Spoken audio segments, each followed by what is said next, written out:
Okay, so I think we are ready to go. Sorry for the delay. But yeah, we are ready to get started on this Q&A. Thanks to everyone for being here. And Yeah. okay, so Hello. yeah. So to meet today's participants, it's going to be me. I'm Lindsay / Maudwin, Maggie, Hello. and Alex. Hello. And if you want to submit questions, you can still submit them through the Google Sheet. You can also submit stuff in the chat, but we can't promise that we're going to get to them, but we'll go through as many questions as we can to see how much time we have at the end. Yeah. And I think real quick before we start, we should introduce which allies we write for. I write for Abel, Connor, and Matthias. I write for Jocelyn's Friends with Benefits route. Okay, and I write for Lincoln and Noah. Yeah, and I guess we could do a little introduction about ourselves. So you probably know me from answering a lot of the asks. I'm Maudwin on Tumblr because Win has just always been my internet name, because my little sister couldn't say my name Lindsay and she called me Winsy and everyone started calling me Win. So that's where Win comes from. And I just chose it as my mod name at the very beginning for some reason. And it stuck. So that's me. And about me, I just like writing and music, and I love my pug Gus, who I post about as often as I can. That is true. I'm Maggie. I'm also Heart of Arcanum on Tumblr, which is a lot of romance club and choices. So that's kind of my niche. I really love romance books and fantasy books, so this was right up my alley. Yeah, I also have dogs, not a pug, and I don't post about them, but I can confirm that Lindsay posts about hers all the time. I can't help it. He's too cute. He's adorable. It's true. I'm Alex. You probably see me on the blog sometimes. I'll kind of go in and answer like 30 questions and then disappear. As for myself, I kind of came across the project by chance. I wasn't part of the original team, but I joined like 8 months in. And I'm not very active on Tumblr, so I like to think it was, a very cool by chance thing. And I like doing all of the artsy things, music, writing, reading, you name it. Yeah, a lot of this reading, writing for all of us. That's about it. Yeah, there's not that much more to say, I guess. I mean, for a lot of us, I think It Lives Within has kind of consumed our lives. So I don't get out much anymore. Yeah, I haven't even been on the team the whole time, and it's still been 1.5 years for me. Yeah. 2 whole years straight through. It is, every day pretty much. It consumes your life for it sure. Really does. It lives within and Gus. That's all I do. Yeah. Okay. Well, since we've done our introductions, I guess why don't we get started on answering the questions that you guys have sent in. Yeah, and so first things first, before we get through any of these, we've gotten a lot of questions basically in the entire time we've been doing this, what we're going to do after this. So not the whole team is going to do this. Everybody's a little bit tired, but me and the Jocelyn writers are planning to do an IF after this, interactive fiction, like the choice script games. It's going to be a little dark academia. I'm not going to say much more than that because it's still very early stages, but stay tuned for that after It Lives is finished. Yeah, expect more information soon. Yes. Mm-hmm. After this is over, then we're going to have time to devote to that. So just stay tuned for that for later. As for more choices books, I think after all of the work we've put into It Lives Within, I think that's kind of like our choices baby, and we won't be diving back into that. It is a lot more work than it appears. Yeah, it literally is thousands and thousands and thousands of hours that we've spent on this thing. My husband said once that it's like I have two full-time jobs. So that's kind of how it is. So and the fact that we're not getting paid, really our passion is the thing that's really driving this. I mean, we're doing it for the community, but first and foremost, we're doing it for ourselves, because if we weren't doing it for ourselves, we wouldn't be able to do it. And we don't have that kind of love and passion for any of the other choices books out there. And frankly, we're just really tired and we don't want to do the same thing again and not get any kind of payment for it. So if we do continue to make stories and things, it is not going to be like this. It's not going to be fan stuff, and it's not going to be free, because we work really hard, and frankly, this kind of work deserves to be compensated. Yeah. So I look forward to Maggie and Alex's story that they're working on together. I'm not going to be a part of it because I'm really tired, and I deserve a break. I feel like Bilbo in the first Fellowship of the Ring, when he's like, I need a vacation. That's me right now. You need a part 2 honeymoon is what you need. Yes. And so after this, I'm just going to work on, I do a lot of writing with my sister. So I'm going to work on novels that I'm working on with her, and hopefully try to get those to publication. So that's what I want to do next after this. Yeah, we're very excited about it. Yes. Also, just for another one of these questions, if we would create an original work in the choices format, we actually can't. That's licensed by Pixelberry. We don't have any rights to that. So this was a fan thing. We didn't get paid, which is why we could use it. But anything we want to be compensated for monetarily, we cannot use their licensed format. So anything we create from now on will not look anything like a choices book, unfortunately, because they are very pretty. Yeah. Maybe years in the future, it's possible that we might want to come together again and make a visual novel, but that is not something we can commit to right now, because like the art and all the programming and things is very complicated and expensive. And I feel like to really do it, you need to have a lot of passion for what you're doing. And it kind of feels like when we talk about it, it sort of kind of feels more like a duty almost, like we want to try and do this and we want to do it now, but we haven't really found something that we're truly passionate about to be able to make our own visual novels in that style. So if we ever do end up wanting to do something more together as like the whole team, we will let you know, but I wouldn't count on it. We're probably going to just, some of us might team up, go our separate ways, but always support each other in everything that we're doing. Yeah. So you can look forward to some separate projects. So that's pretty exciting. Yeah. For the most part, kind of what linked our group together was our enjoyment for the It Lives anthology. So when it comes to other projects as well, not all of us have the same interests even. We're all very different people. There's about 1,000 different time zones. There's very much different opinions about things. So because there isn't that kind of binding factor, it's also difficult to kind of come up with a project that all of us can agree on. Yeah. It Lives is kind of a special thing. I think everybody likes it, no matter how different their tastes are. So it ended up being pretty good. Yeah, because it has a little bit of everything. It has mystery, it has like drama, especially.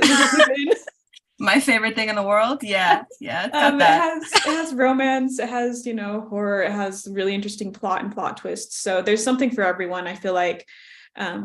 So yeah, it was really great. I will say that this is not the last that we will be creating though. So we'll keep you.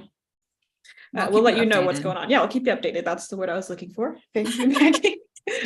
Welcome. Okay. Well, I think, does anyone else have anything else to say about that? I feel like we've kind of. No, I think we can get into the questions. Well. Okay. Yep. Cool. So let's start going through the questions. Okay. So the first one at the top, We have, will MC and Li get married and have an ending? And then another one says, will MC and Li end up together? And another one says, can we marry our Li, please? Happy crying face and the pleading face. I think the answer to this is you gotta wait for the epilogue.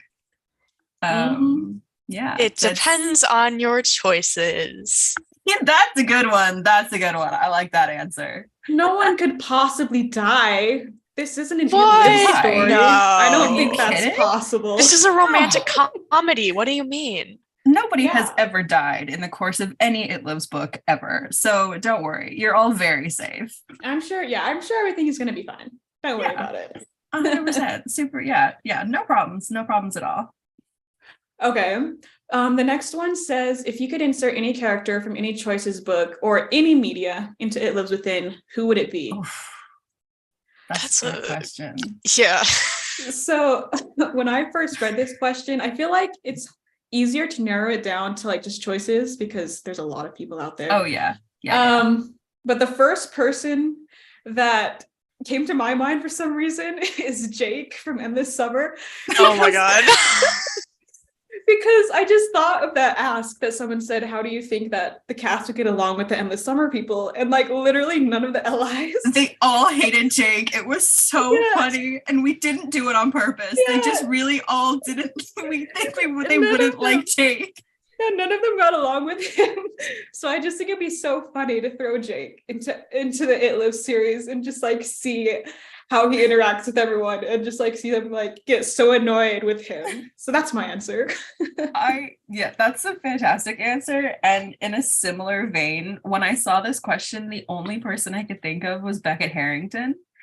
For a similar reason, I think they would all find him totally insufferable.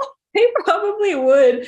Oh gosh, can you imagine? Yeah, but like with the magic and the he knows everything about everything, he'd be very helpful. They would just He would. all hate him. I can already imagine. My poor Oh my baby. Oh, that's so funny.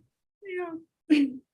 I immediately thought of like all of the sidelined characters from other books because, I mean, as a Jocelyn writer, like taking what PB named as like East Asian intimidating female bully and creating a love interest kind of opened my eyes. So I mean, I would love to see characters like Alana from the Heist Monaco. I think also some of the side characters from Nightbound, like Ivy. Mhm. Yeah. Yeah, that would be cool to like take some of those characters, especially Yeah. from like Nightbound, which is also a similar genre to It Lives, and throw them into the It Lives series. That would be interesting to see. Oh yeah. Oh, that's true because we did a little crossover with Nightbound. I think that'd be a great idea. We did, that's true.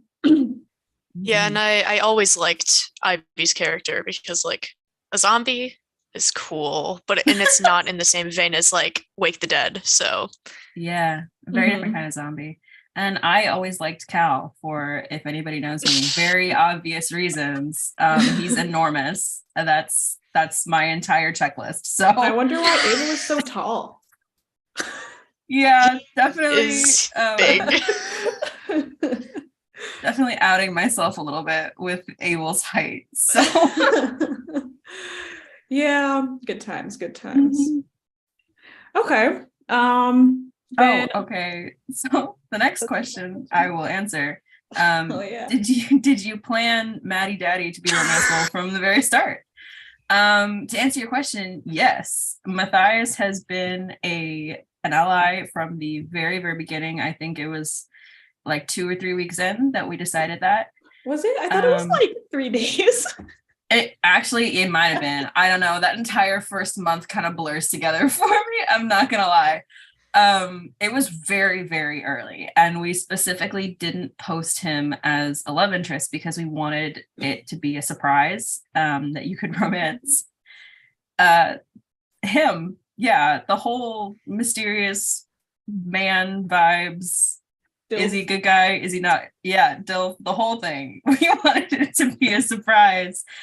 So all of the asks we kept getting, asking if people could romance Matthias were very funny because I was like, give it like 4 more chapters and you'll see. Yeah, I remember when chapter 8 was getting ready to air, which is the first time that you can flirt with him. And we were so excited to see what people were going to say when you saw the heart option pop up for him when he's like helping you clean your injuries.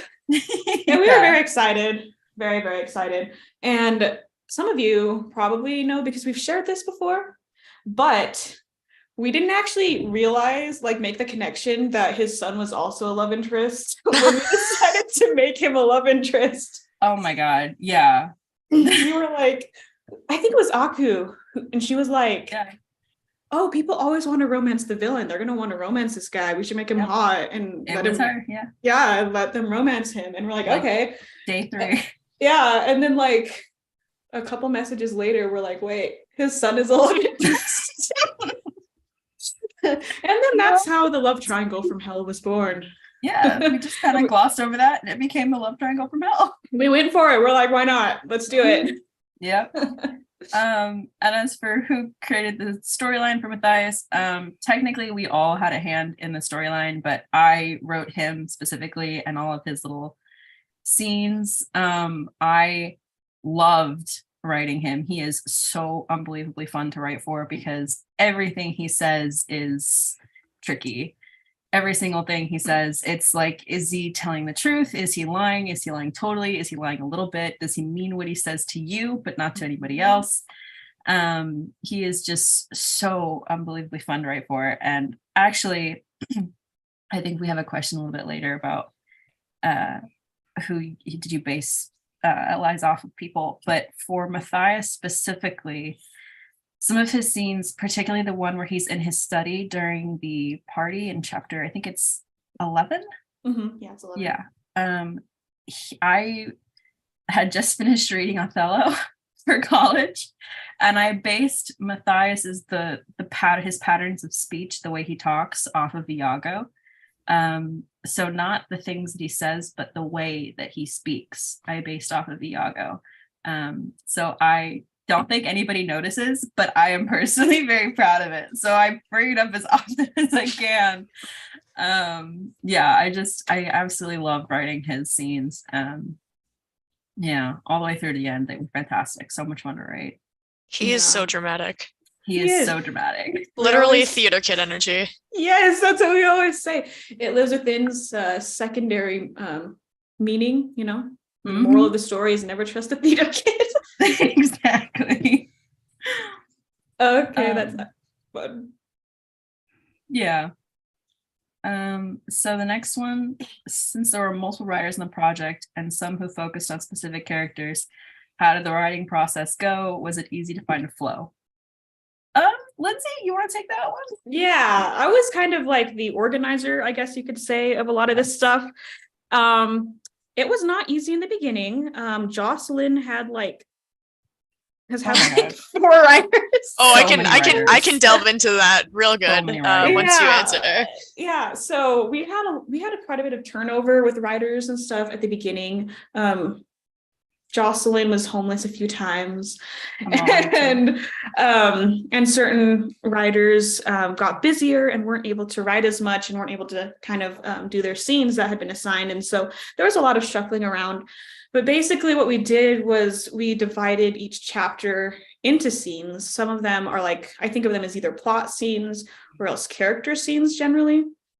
And so like, for example, like the love interest scenes are obviously like those character scenes and their writer's going to write them, or like even not romantic scenes featuring a character.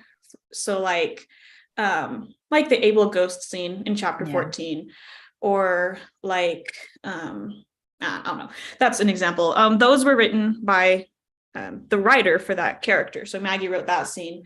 But then when there are like plot scenes such as like battles and things like that, we kind of I looked through the chapter outline and just kind of saw who hadn't written for a while, maybe who has a good style that matches that kind of scene. And I just made those assignments.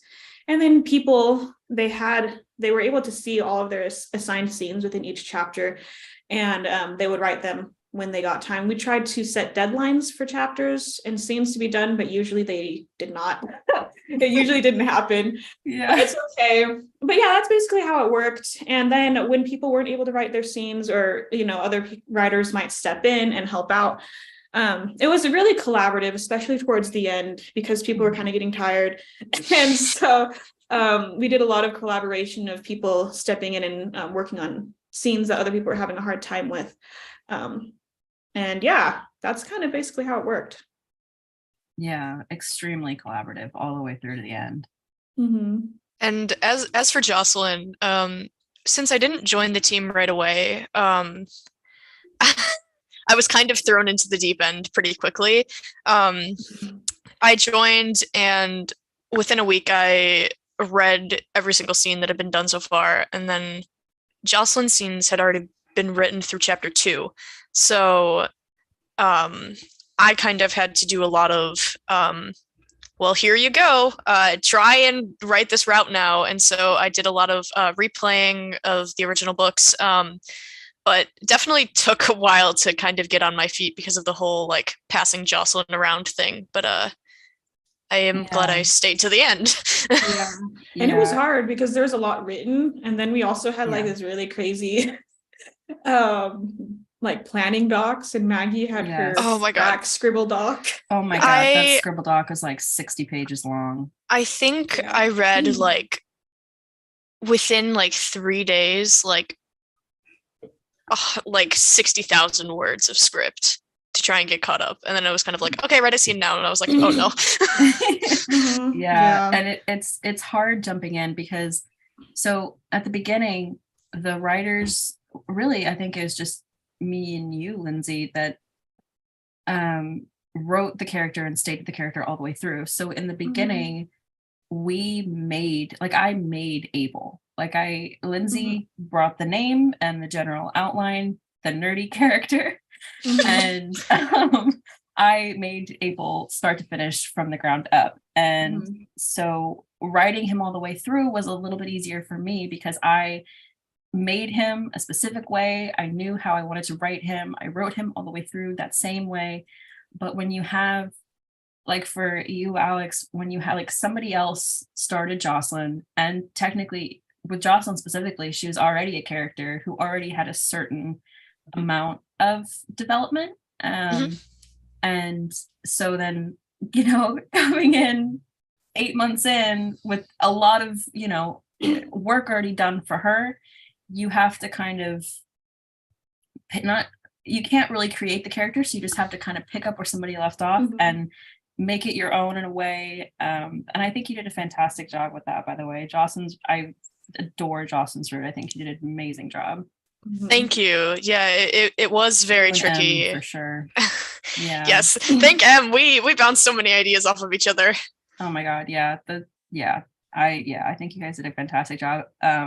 Especially because she was homeless. So yeah, she didn't get a ton of she did get development, but then not a ton of development, and it wasn't the same way as anybody else. So the fact that you guys stepped in and fixed it was fantastic. You guys did a great job. Thank you. It was stressful in the beginning, worrying about what was going on with Joss, but we're really happy how it turned out. Yeah, I joined, and literally the day after, the person who was writing for Jocelyn left. Yeah. And they were like, yeah, you can take over for Jocelyn. And I went, Yeah. But yeah, definitely had a lot of fun, even though it was very difficult at first. Okay, so let's move on to the next question. I feel like this one, so it says, now that the book has come to an end, I'm curious who everyone's favorite characters are. Well, I feel like this will probably come as no surprise to literally anyone who has seen me answer asks. But I have two favorite characters, Lincoln and Noah, and unfortunately, oh really? Noah, I didn't know. Unfortunately, what? No Lincoln way. has stolen his spot as my favorite. So I love Noah still, but he's been dethroned. Yeah, and it's impressive too, because Lindsay's love of Noah is the only reason this project exists. It's true. Yes. Oh yeah, for those who don't know, that's why it started, is because I love Noah and I wanted him and my It Lives in the Woods MC to be happy together. And so I would just like entertain the idea sometimes. If I were to make a third It Lives book, how would I make it so that they can get together? Because there'd probably be a new love and there'd probably be a new main character. So how would I develop the relationship of two non-playable characters? Anyway, and that's how it started. And then they canceled it and I already had a bunch of ideas. So I was like, found my team and here we are. Yeah. And as for my favorite character, I mean, I feel like it's a cop out to say my favorite characters are the ones I wrote for, but it's true. I think if I'm gonna say I take Abel and Matthias off the table since I made them, start to finish, my favorite character is definitely Connor, which is the other one I wrote for. You also wrote for him. That doesn't count. He was the one that I came into the project and I was like, this is the only thing I want. I want to write for Connor. I don't care what else happens. I don't care what else I write for. I don't care about anything else. All I want to do is I want to write for Connor for sure. I liked him a lot and It Lives in the Woods. But this is going to come as no shock to anybody who knows me. I read a lot of romance novels. I knew there was a lot of potential there that you didn't get a huge chance to see in the first book because he's not in the crew. So he doesn't come up as often. And so I wanted to make him really basically like a Clark Kent kind of character, like a guy who's always there, who's always going to be the good guy. And I wanted honestly, I didn't say it in the beginning, but after people started turning towards Connor, I was like, you know what, my goal is just going to be to turn as many people to the Connor route as physically possible. And I think I did a pretty good job. We get those asks a lot that people change to Connor. No, you definitely did. I don't know how many people have been like, I did not care about Connor at all, but now I love him. So props to you. That is what happened to me. Which is Connor. Really funny because we have this joke on the team that I'm the real life version of Connor. And so the fact that I romanced Ava originally and It Lives in the Woods, and I still love her.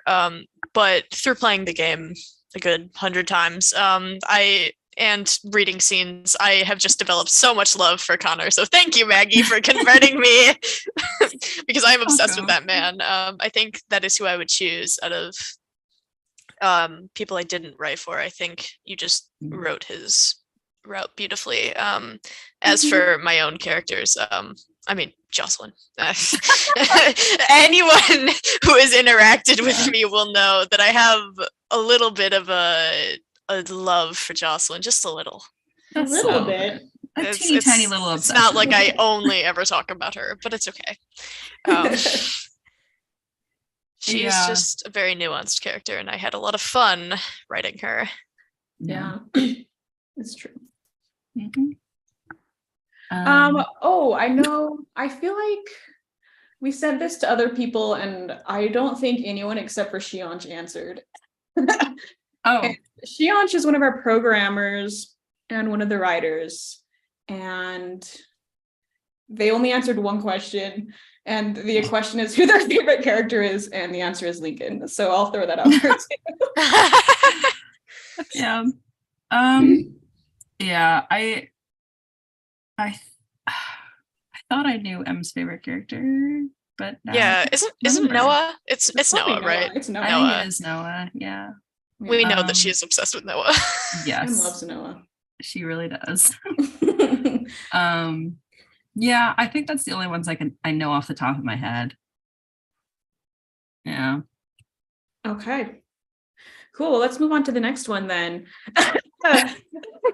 So the next one is why is this book so mean to side characters from It Lives in the Woods? I have to say it's okay. You can say Connor because I don't think that means to anyone else. Yeah, poor Connor. And I have an answer for that question. I realized it the other day. In It Lives Beneath, Connor is talking to Harper And Harper's like, oh, is it true that you like showed up like in your cool car and saved the day at the last second? And Connor's like, yeah. And then Harper's like, let me guess, are you listening to Led Zeppelin too? And then Connor's like, Led Zeppelin is dad rock. I was listening to Beastie Boys and I never forgave him. Oh my God. Oh no. He Just insulted kidding. Led Zeppelin. Lindsay's gonna kill him. It's true though. I hate that line. And I didn't think about it until I like was talking about it yesterday. And then someone was like, oh, so that's why It Lives Within treats Connor the way it does. It's because he insulted Led Zeppelin. And I was like, oh, maybe that's true. Yeah. Just kidding. That's not true. It's just kind of happenstance a lot of the time, to be honest. Yeah. I mean, to be totally honest, a lot of the things that happened to Connor, we did not start the book planning them to happen. Most like his mom's death, and the horror thing, all of those things were later additions. Mm-hmm. And it wasn't until we got to publishing the book and people playing it that we were like, wow, okay, I think we accidentally made a lot of really bad things happen to Connor. Which, to be honest, it's kind of, he's the really good guy, and he's the like why do bad things happen to good people kind of character, you know? And I think the fact that he comes out of it, you know, after his mom's death and everything, and he's still willing to fight is a very It Lives thing. These characters have been through so much, and they continue to go through so much the whole series, and they still come out of it fighting, you know? And I think in that way he's kind of a little bit representative of the series, totally by accident. But yeah, it's very It Lives for him to have so much trouble and still fight at the end of the day. It's true. And I'll be honest, like the reason why his mom died is because chapters 11 and 12 were originally like one chapter, and it was like way too long. And there wasn't really a good transition into the fight in chapter 12. And I was like, wait, it's so bad. We're like, wait, this is really true. weird. And so then we're like, well, let's end chapter 11 on a cliffhanger and then lead that into the battle in chapter 12. And we're like, well, who can die? Oh, Connor's mom. She's right there. And so like she didn't even die in the original draft. Yeah, no, we were doing edits, and I think it works. Our thought process was very much Connor deserves to get mad. Connor deserves to swear. He deserves to say the F word. He deserves to get angry. Yes. And so if anyone deserves to get mad. I remember when we came up with that idea, we were a little too excited. Yeah. We're kind of cruel sometimes. And then like when we're planning, I feel like we're super sadistic, and then we like get into the game and we're like, oh man, maybe this is a bad idea. I think we are a little desensitized because we've come up with ideas, and then people are like, this thing happened in the game and it affected me so strongly, and I'm like, oh, that was like the least bad thing that we've come up with. That was like us reeling it in. True. Yeah, like when we started getting asks in the beginning, like with the dreams and stuff, and people were like, oh my god, this is so dark, and we knew all of the things that had yet to happen, and we were like, oh man, maybe we went kind of far. Yeah, it's true. And actually the reason why Connor was chosen to be the horror is because we didn't want it to be any of the LIs. Yes. Just because like we didn't want to make it one, like it preference for one LI, really. Preference one LI or punish one LI, depending on your perspective. Yes. And we didn't want it to be Noah or Devin because they'd already been through it. Right. And they have like a bunch of variants. And so it'd be a pain in the butt to write the variants. Such a pain in the ass to write. Yeah. It is, oh my god. Connor was the only one without a nerve score in the first book. Oh yeah, right. Exactly. That was the other reason. Mm-hmm. Right. And we wanted his outcome to be well, who knows what's going to happen, but we wanted him to impact what happens, you know. And so we kind of chose him for that reason, because we wanted there to be a character we love to kind of see the stakes of what the horrors are. Because if it's just like a bunch of random people, it doesn't hit the same as when it's like Connor, who's in this nice, wonderful, perfect guy the whole time, just absolutely losing it. It really helps the reader see how serious things are. Yeah, it's extremely jarring, especially when you have his friends there, like when you have Noah and Devin there, who have known him even longer than the main character has, and you know, like you've played through his scenes, you know how Clark Kent he is. And so seeing him, especially, I loved writing that scene in the basement where Connor goes apeshit, basically. I had so much fucking fun writing that. Sorry, I shouldn't be cursing in here. I had so much fun writing that. And I think that really is what drives home the horror part of the horrors, is this guy, like you said, Lindsay, who's been so nice the whole time, just goes insane, and to people that you know and you know he loves. It's very jarring. I love it so much. Yeah, it's really, I really like it too. And I think it's really fun for Connor's character to see that. Does anyone else have anything to say about this, or do we want to move on to the next question? I think we can move on. Okay.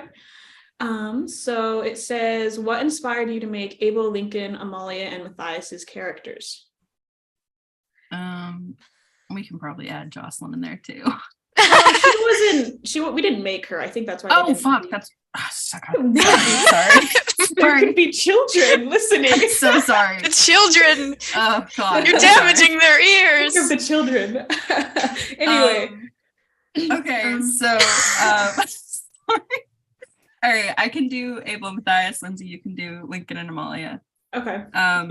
So for Abel specifically, he was inspired by my family. I'm Mexican, and I made him Mexican so that I could basically write him in a way that I knew. And so a lot of his scenes, like the one I love more than anything in the world, when he forces you to eat something, even when you say you're not hungry, that is ripped straight from my family, my entire family, not just one person, my whole family. They will not let you leave a room without food. So all of those things, like all his family values and, you know, all those like core traits of Abel were very much inspired by my family. All of his funny stuff, when I got him, literally the whole thing was Abel Flint, professor, funny LI. That was the little lowdown that Lindsay gave me. And for his I really enjoy writing comedy. I really like making him funny and snappy and stuff. And it wasn't super hard. I'm kind of a sarcastic, jokey person to begin with. So it wasn't super hard to write a lot of those scenes, but I did take some inspiration from characters like Jack from Perfect Match, or not Perfect Match. Which one is it? Mismatch. The other That's match. the one. Yes. Yeah. So some inspiration from characters like him who are kind of funny and snappy and stuff. And then some characters I've read in other books. Peter Parker, actually, like comic book Peter Parker was a big inspiration for me because not so much, a little bit in the movies, but really in the comic books, he's very funny, witty. He's always got a one-liner, a joke to say. And I kind of wanted Abel to be the same way. Like even when things are not going great, he's always got like a little one-liner saved up. So that was a big thing for Abel for me. And for Matthias, well, I knew who he was going to end up being. So the whole thing for him, I wanted everything he said to be technically true, but, you know, a lie at the same time. Mm-hmm. So I really wanted his whole thing from start to finish to be very about like not being able to trust anything he said, never being sure if anything he said was true or not. And sometimes it is true and sometimes it's not. And it's up to the character and the reader to decide which parts are true and which parts aren't. So the whole thing when I was making Matthias is I really just wanted him to be totally untrustworthy in every way, but you still want to trust him. Kind of like this is another comic book reference, I'm sorry, but when Stan Lee made Iron Man, his whole thing was that he wanted to make a character everybody should hate and make them like him anyway. And it was kind of the same thing with Matthias. I wanted to make a character that you should never trust, but you want to anyway. So that was kind of it for him. Nice. And I think you did a great job with both of them. They're both really great characters. Thank you very much. Yes. So I guess I will talk a little bit about Lincoln and Amalia. Technically, I didn't create Amalia as much because that was kind of airy, but I think she was kind of created a little bit collaboratively as well, I would say. Yeah, for sure. But yeah, so when I create characters, I don't really think about other people. They kind of just come out of nowhere from the ether. So basically, when I create characters, I just kind of create a base character sketch, and then I just kind of like throw them into situations and kind of play with them a little bit until I get a feeling for who I think they are. And then I use the Enneagram, which is a personality typing system, to type them. Lindsay loves her Enneagram. Oh my goodness. I love the Enneagram so much. I love that it's able to help me create very different characters. I feel like it allows me to make different characters all the time instead of like creating the same person in a different font a lot of the time. So I love using it for that reason. So yeah, with Lincoln, first of all, I really like slow burns. I love the whole like catching feelings but not admitting it and just like trying to resist like the way that you feel about someone for whatever reason. And I also like love interests who are a little bit closed off, and then you have to like work your way through their walls until you get to who they are beneath it all. And then it's special because they don't show that side to everyone. They show it to you, and that's what makes it so special. And so I love that, which is why I wanted to do that with Lincoln. And so that was kind of the vague kind of base idea. And I knew that I wanted him to be kind of quiet, but not like shy. He's just a private person, and a little bit I mean, he has a motorcycle and he has tattoos and stuff. So like a little bit rebellious, I guess, but I didn't want that to just like be him, just like, oh yeah, he's like the bad boy, because it's really funny because honestly, apart from like his appearance and his motorcycle, he's really not a bad boy. He's actually just like a sweetie pie. Yeah. And so I like that as well, because on the something was interesting about creating him is I feel like when I created him, it was very similar to the process of the character getting to know him, where like it took me a while to like get past the outside that he like puts up to actually get to like who he is beneath it all.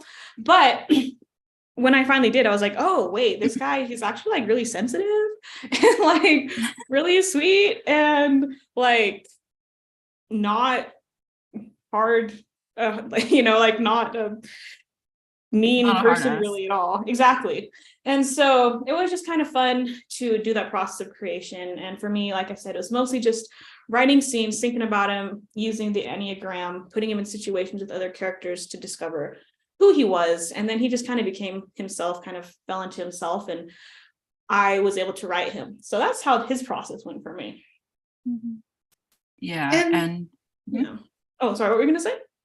Well, Amalia, the person who wrote, Ari wrote the beginning of Amalia. And I know that she has said before that a lot of Amalia's traits and things was inspired by herself. I know I wrote a couple early Amalia scenes, and for me, when I wrote her, really the whole thing for me was, it was really her interaction with the main character that was what helped me write her in the beginning. And it was kind of like she's deadpan. She's funny, but she's not trying to be. It's just like effortless for her, and she's cool and badass, but she's not trying to be. It's just effortless for her. Like that was the kind of thing that helped me write her. It was everything for her is everything you see her as a byproduct of just who she is as a person.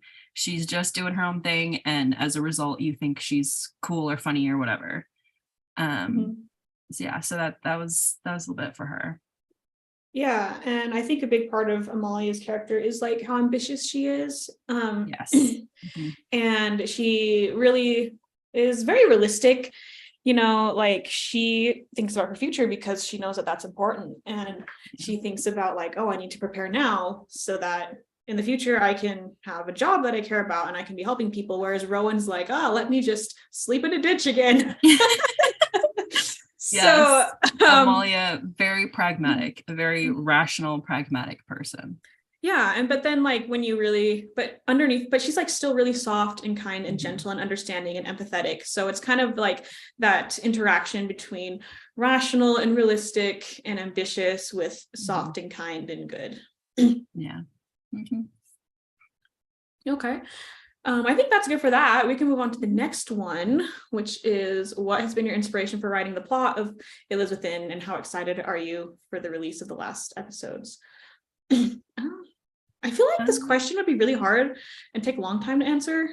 Yeah, I don't know if there was anything specific that inspired us to write the plot. Really, it was just based off of the previous two books. There wasn't anything like any big outside inspiration. It really was just we read the other books and what happens next, you know. That was really kind of what it was. Yeah. And I would say we're very excited for the release. Extremely excited. Oh yeah, I've been waiting so long. So excited. Can't wait to see what you guys think. Yes. I'm so ready. It's gonna be so wholesome and lovely. And yes, just a perfect little Hallmark ending. It could be. No problems at all. It could be. Maybe they're telling the truth. Maybe they're lying. You don't know. Who knows? Yeah. Okay. Yeah. No, I have absolutely. Okay, so the next question is, do you know who the Able Sip Anon is? No, I have no clue. We all want to know so bad. You want to know so badly. You are, we love you. We do so much. Thank you. Your asks. Your Able asks make my whole day. I know I don't always answer them, but they make my entire day. So yeah, I don't know who you are. I have no clue at all. But thank you. I love you. Okay. So the next one is, what softwares do you all use? So this might be boring, but I can go through it really quick. So for programming, we use RenPy, which is a free visual novel engine. And you can use it too, you know, just Google RenPy and then download it and you can start making your stuff. And that's what we used. For collaboration with programming, we use GitHub, and that basically it's a online cloud kind of thing where you can upload things. You can upload your changes and then merge it into the branch, and then you can pull it back into your computer, and then you can have all the new updated changes to your programming and everything without. Anyway, it's really nice. I would talk more about it, but it's kind of boring. But yeah, that's what we use for that. And then for writing and stuff, we just use Google Docs and Google Drive. So much Google Docs. My goodness. Here's a funny answer to that question. When we're using Google Docs, we have a shared drive and folders. And so from time to time, some of us will be writing and another person will pop in. You can see that they're watching. So it truly feels like your boss is standing right over your shoulder. I was writing a Jocelyn scene the other day, and Lindsay popped in and I was like, ah! Sorry, you were there, and I was like, oh, let me leave, sorry. I was going to the bathroom. Whenever someone pops in, I'm like, oh my God, what random crap do I have just sitting around the dog? I need to delete everything except exactly what I'm working on right now. I think you haven't done that before, and then you're just like Control Z. Yeah, no. Because I usually, when I write things, especially the diamond scenes, if you know what I mean. I have a list at the beginning of things. Yes, your list. And my list is very explicit. it's all those steps I need in writing those scenes. And so I if love somebody your pops list. in, if somebody pops in while I'm writing one of those scenes, the very first thing they see is a giant list of all of the different things that happen in the diamond scenes, wink wink. Dirty So 30s. yeah. In the dirty 30s. So so every time someone pops in, I feel simultaneously like my boss is looking right over my shoulder and like they're looking at me watching things I shouldn't be watching on my work computer. Yeah. Good times. Yeah. Okay, so the next one is favorite fan theory. Anybody have a favorite fan theory? I have to Oh, think about that. my favorite one is Fish Elliot. That one, it's just like awesome. Anyway, yeah, someone was wondering if the fish in chapter 14 was Elliot that got turned into a fish, and it wasn't. And the fact that it wasn't just kind of made me laugh to imagine Elliot just like getting turned into a fish. I think my favorite theory is that Amalia is the villain all along. I think that one really got me. That was a good one. Because we have a sticker in our server Among Leah, which is Amalia in the Among Us like red suit.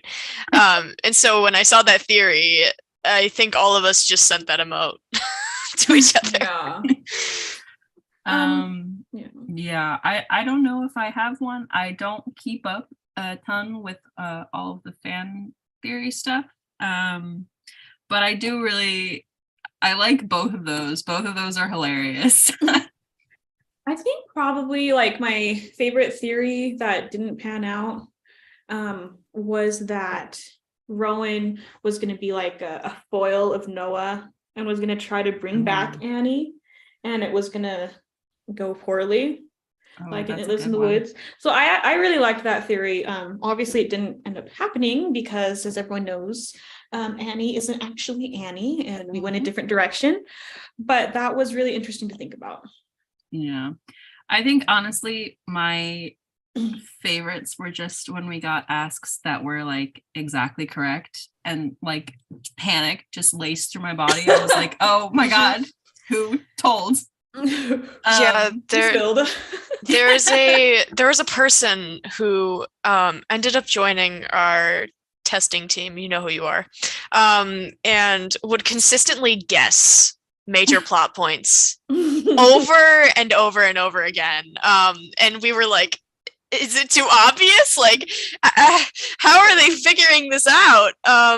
So that was very fun, especially when they joined the tester team and then were immediately validated on all of their theories. I did love when people got it right or a little bit right or not right at all, because to me it was like validation that we did a good job, because some people got it, which means the right clues were in the right places and they were understandable, but a lot of people didn't, which means that our red herrings were good and we did a good job, you know, throwing those in. So I really enjoyed the fact that there were fan theories that were wrong and also really right.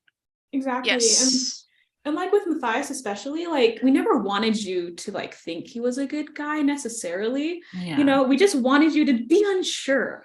And like a lot, like I feel like no one trusted him, but that's not a bad thing, because like even though you didn't trust him, I feel like pretty much everyone wanted to. That was what I really liked, that everybody was like, I really don't know about this guy, but I'm gonna trust him anyway. We'll see what happens.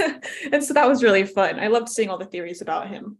Yes, there was a lot of love for him at certain points. People were like, yeah, he's adopted me now. And then they find out things about him and they're like, I can't believe I said that. I trusted you and this is what you did. Exactly. Yeah, I love that he was a little polarizing, that but everybody, like I said, you know, a character that nobody should trust, but everybody wants to, you know, that was the goal. So I'm happy with that. Yeah, me too. So let's, the next question, are there any deleted scenes or concepts that you would be willing to share after ILW is fully released? Oh, that's a good question. I don't know. I don't think there's deleted scenes, maybe deleted concepts. I mean, we trimmed some scenes down.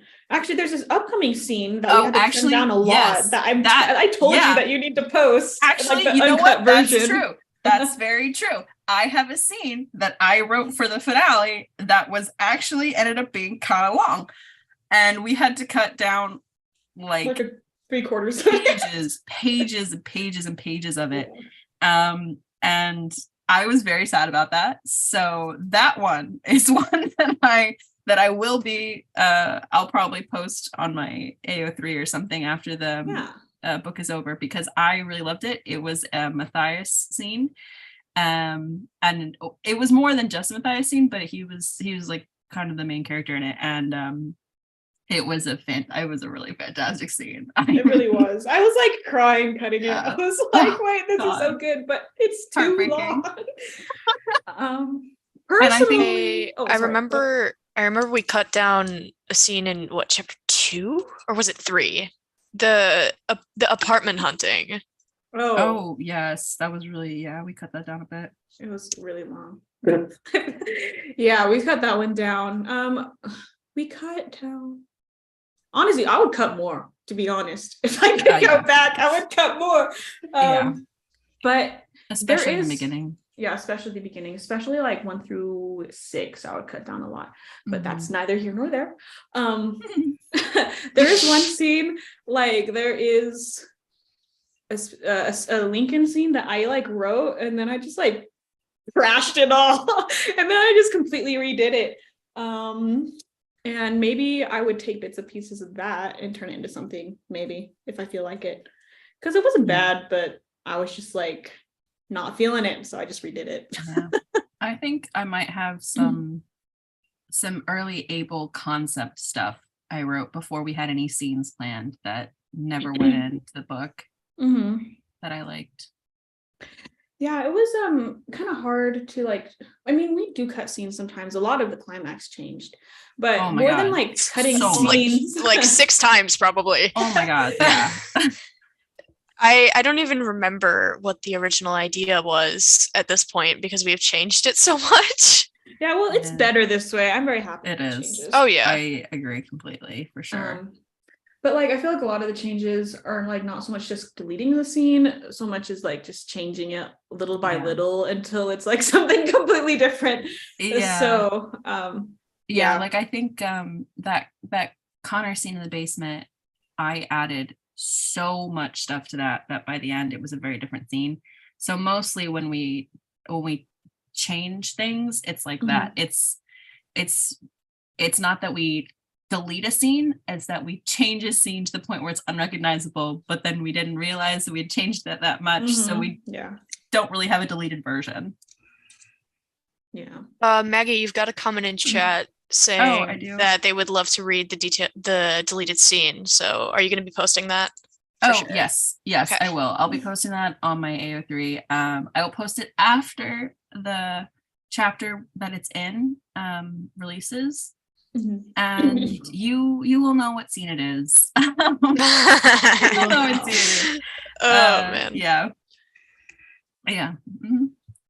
Okay, so the next question is, excluding the Illustrated series, is there any other media that the game draws inspiration from? For example, the personality system seems to draw on Dragon Age 2. You're correct. You're correct. As far as like game mechanics go, it was heavily inspired by Dragon Age. Actually, you know what? One other thing is that I don't know if anybody has read this book, but the way we did the diamond scenes, because there's so many different variants based off of gender, there's a really good IF called Blood Moon. It's a werewolf book, but we based not the scenes themselves, but kind of the technicality of how to write those off of that format. Very good book. I highly recommend it. Yes, thank you to them. Yeah, that was great. Because I swear writing sometimes was insane the way we had to format it. Our documents do not look like normal documents. They are horrifying Frankenstein's monsters. That's what they are. I remember we posted a snippet of here's another, I guess, deleted thing is the original chapter 5 got split. Oh my several God, times. so many I times. think like into 3 chapters. Yeah. Oh, it was really big. And so I can never remember any of the chapter, where any of the stuff is, because we changed the chapter so many times. I remember we posted on the Tumblr blog a screenshot with a bunch of things blocked out, basically with different variants of who was alive and who was dead. Mhm. That was And chapter that was chapter 4. 5. Four. It was 4. It was when they go see, because I wrote that. It was when they go see the witches, when Connor and Devin or Noah take you to go see the witches. And that whole thing was the conversation between either Connor and Devin or Noah based off of who of the friends was alive. And it was a nightmare. So like I said, the chapters are really hard to keep track of. That one conversation, I think, was like 6 pages. Just because of who was dead, who could be dead or not. Yeah.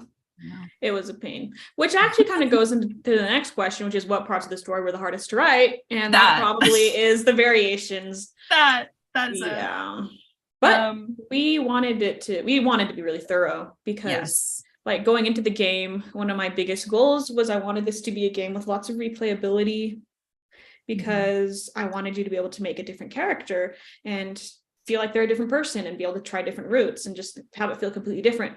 And because whenever I play choices games, I'm like always doing the same thing over and over again. And I wanted to make a game like Dragon Age where you can really make a completely different character and have a completely different experience. And so it was really important to us to incorporate your choices and how they affect things. But it was really hard. But I'm glad we did it, because I'm really proud of how it turned out. Yeah, there were a lot of times where one of us would suggest some kind of variation, and like the personality stuff. I remember when we suggested that, and everybody was like, wow, I really don't want to write that, but that's really cool.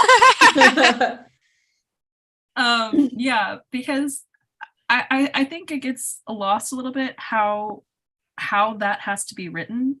It's not just that we have variations from our books, it's that we have variations from 2 previous books. So when we have to write scenes that include those other characters or talk about them or anything like that, those documents end up being really, really long, like 30 plus pages, because of all of the different ways that a single conversation can play out. And like the Connor one in the cellar too, because there can be a couple different people there. Those are incredibly hard to write, because you can't just like change a character and keep the dialogue, because different people speak in different ways, and we didn't want people to seem very samey. Like we didn't want these characters who are very distinct personalities to feel like they're saying the same things every time. So every time we had to change out a character, we had to rewrite that dialogue, which is why I would say the hardest ones were probably the Devin and Noah scenes, because they're so important to the story that they talk a lot. And every time we had to swap one for the other, we had to change basically almost all of their dialogue. And also Sunny and Ava, because Sunny and Ava speak in very, very different ways. So anytime that we had to swap them out, we had to, again, basically change all of their dialogue.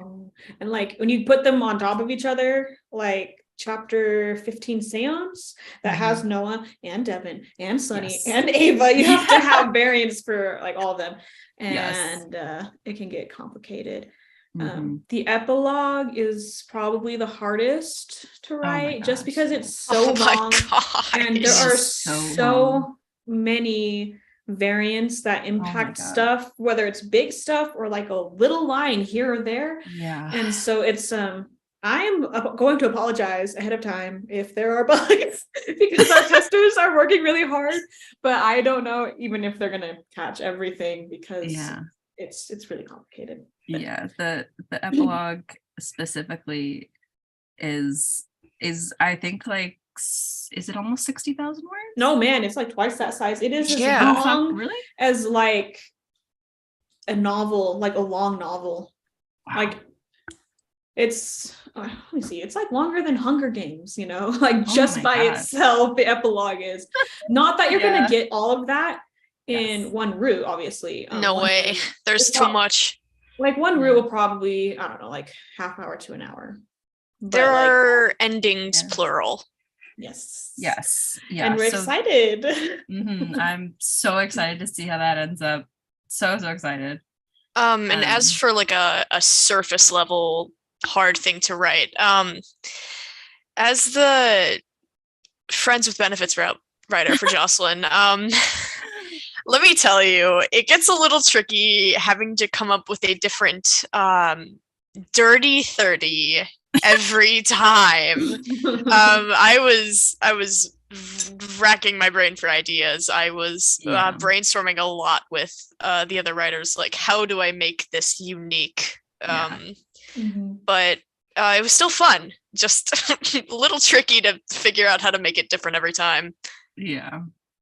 And even for me, just writing more than one character, it gets, and Abel has a couple scenes, and so it gets tricky coming up with different ways to say the same thing every time. True, because you don't want it to just be the same thing. Yeah. I feel for the Pixelberry writers. I do. I finally get it, man. It is really kind of hard to write. I mean, there's only so many ways you can write a kiss and, other things. I definitely very much feel for them after writing so much. Like I don't know how they turn out these spicy books. How do they have the ideas? Because I sure don't. I mean, I had one book and I was struggling. Yeah, for sure. So let's go on to the next question, which is, did it cost you anything to make, and how much of a time commitment was it? My sanity. I think I said at the beginning that it was like thousands and thousands of hours. I wouldn't know exactly how many, but it's tens of thousands of hours. Like, to put it in perspective, the first few months, and even when Alex showed up, so over 8 months, the first over 8 months, I would be on my phone from the minute I woke up to the minute I fell asleep. And a lot of times I was going to bed at between like 3 and 5 a.m. Because we had so many different time zones. And so when you're trying to plot a book with all these different writers who are all over the world, you have to stay up at weird times to make sure that you hear everything and that you are caught up and that everybody's input gets heard. So literally, there would be some days when I would be working on this book, and I'm sure Lindsay had it significantly worse, that it was 24 hours a day pretty much. And that was only in the Discord, in the planning stages. Writing separately, like, I know for a fact that one scene I wrote took me 10 hours. I don't remember which one it was, but I know it did take me 10 hours because I looked at the clock when I sat down and I looked at the clock when I was done. So 10 hours straight I was writing one of those. And there's some that took me several days to write. But it is an extreme time commitment. Most books are not this bad, but the problem is our word count is so high and the scenes are so complicated, and you have to make sure that you account for everything. And then, sometimes, like, for me, anybody who knows me, I have a very, very bad memory. So when I had to write plot scenes, there were a lot of times when I wasn't sure little details of the plot. So I had to text the group, and then I had to wait for people to respond. And then if I had accidentally screwed things up, I had to go back and change them. There were a couple scenes where I had to go back and rewrite a lot of stuff. And especially towards the end, there were a ton of rewrites. So that was like, however many hours it takes to write the scene, plus rewrite hours, it comes out to a lot of time. And that was just writing in the Discord. And then Lindsay, you had the coding and the art and all that stuff. Yeah, editing and preparing. Editing, basically, yes. Luckily I'm kind of a shut-in anyway. most weekends I literally just like get home from work, and then Friday night I just work all day, and then Saturday I work all day, and then Sunday I work all day. Yeah. And then no one tell my job, but I will work a lot during the workday as well. Especially right now because we're airing next week and we're really close to having everything ready, but still things to do. So I'm kind of just working all the time. We're on the clock, always on call, but it's fine because I enjoy it. So at least that's good. that is the thing. It is very much a passion project. If it wasn't, it would never have gotten done because it was a significant amount of work for everybody involved. Especially if you were there at the very beginning, because it was legitimately 24 hours a day that we were talking and planning this. Yeah. Another thing to put into perspective is the first actual content we released of It Lives Within, the trailer, was October 1st of 2021. So keeping that in mind, there are 10 months before that. Yes. That were intense work that people are not fully aware of. And along with that, something that a lot of people didn't realize is we didn't always have testers. And so when the first 3 chapters were coming out, it was up to the writers and the artists to test the chapters. So we were bad at it. Oh, so bad. But for 2 weeks straight, I think I tested for like 4 hours a day at minimum. Just going through, replaying it over and over and over again, which funnily is why a lot of us writers don't have as much attachment to the first 3 chapters because we've played them so much. We kind of skip through them every time now. But even that, like, we were getting constant updates in the Discord from the people who were working on programming, and it was all hours of the day. Like, I think just for the first 3 chapters, like those 2 weeks preceding, there was probably 100 hours of programming put in. Yeah. It was, it took a really long time. And the other thing was, a lot of the time we only wrote our own scenes, and we didn't all read each other's scenes because it was so much writing. And so a lot of times when we specifically were testing and later writing too, we didn't know what other people had put in their scenes. So we didn't always catch a bug because we hadn't played everything. So we didn't realize what was a mistake. So then when we released them, they still had a ton of bugs because we weren't good at it. And I'll be honest, I did a lot of the programming and I make so many typos. Oh yeah. Oh my gosh. Because at the beginning we didn't have a lot of programmers. It was just you. Yeah. Well, it was 3 people. Yeah. It was well, initially it was just Christy. Lindsay. It was just me you. First, But then we got so I programmed the first few chapters, and then Christy and Sugar joined, and then they're great. And then Shianch joined, and Shianch is great. But they make way less typos than me. So. I remember Ari and M also helped with like just the monotonous Evie, it was Evie. Okay. Helped with the like monotonous coding of just like image in, image out, image in, image out. Yeah, Evie did some of that. M helped with some of the transitions, actually. But yeah, they did some of that too. Yeah.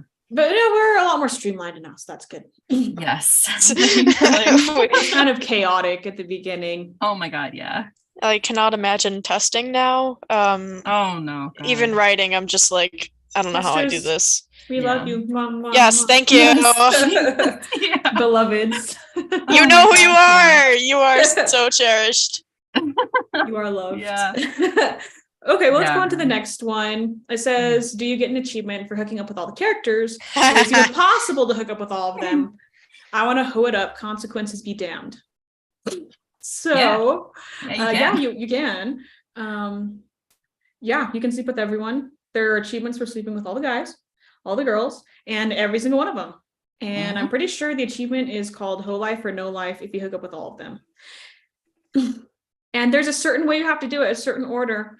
And I'm going to leave that up to you guys to figure out. And then the next one says, was it hard to stay motivated? Yes, the answer to that is yes. It is kind of embarrassing to say, but it is true. Like we said before, it is daily, constant work. And that is difficult to for anyone to stay motivated for. And I think the thing that really helped us is that we genuinely like each other, and we like the project. If we didn't like it so much, like I said before, it never would have gotten done, because it is so much work.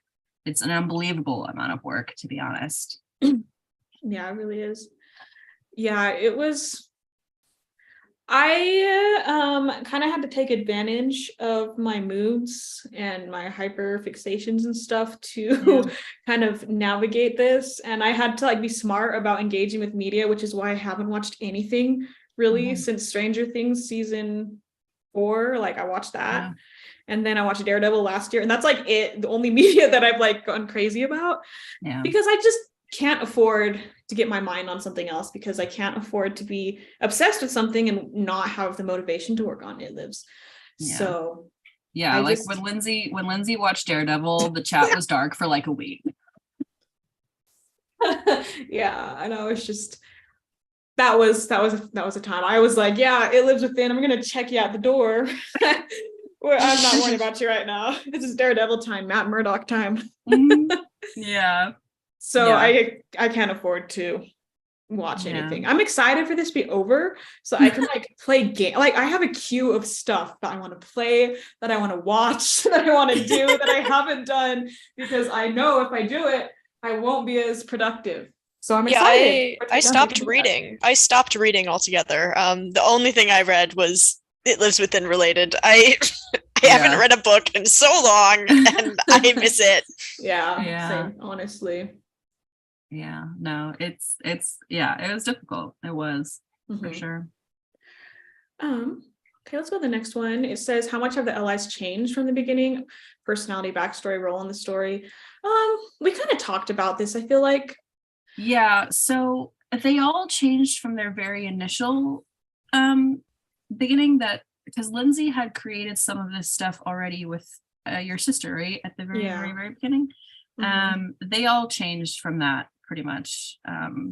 All of their backstories changed. And then when every writer took them over, they sort of incorporated their own stuff into the characters. So I would say everybody changed very significantly. I think Abel changed the most, because initially he was just going to be Native American, and then we made him Mexican because it was easier for me to write because I'm Mexican.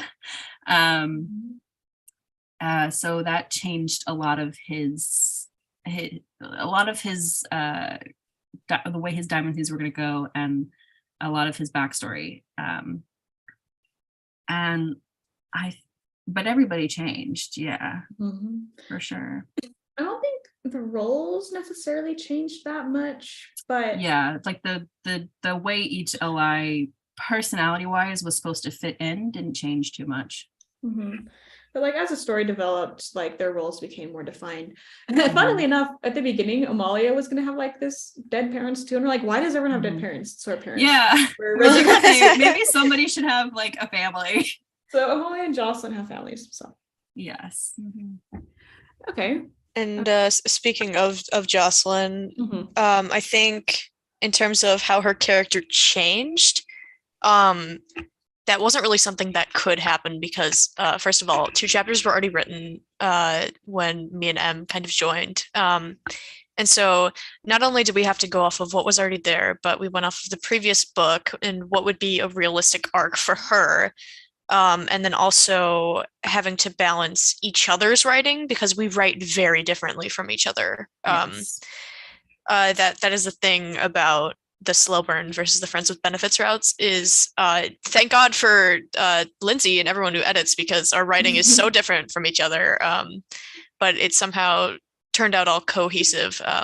But yeah, it was kind of just developed as she went along. So I guess it was changed in that way, but not really from the start.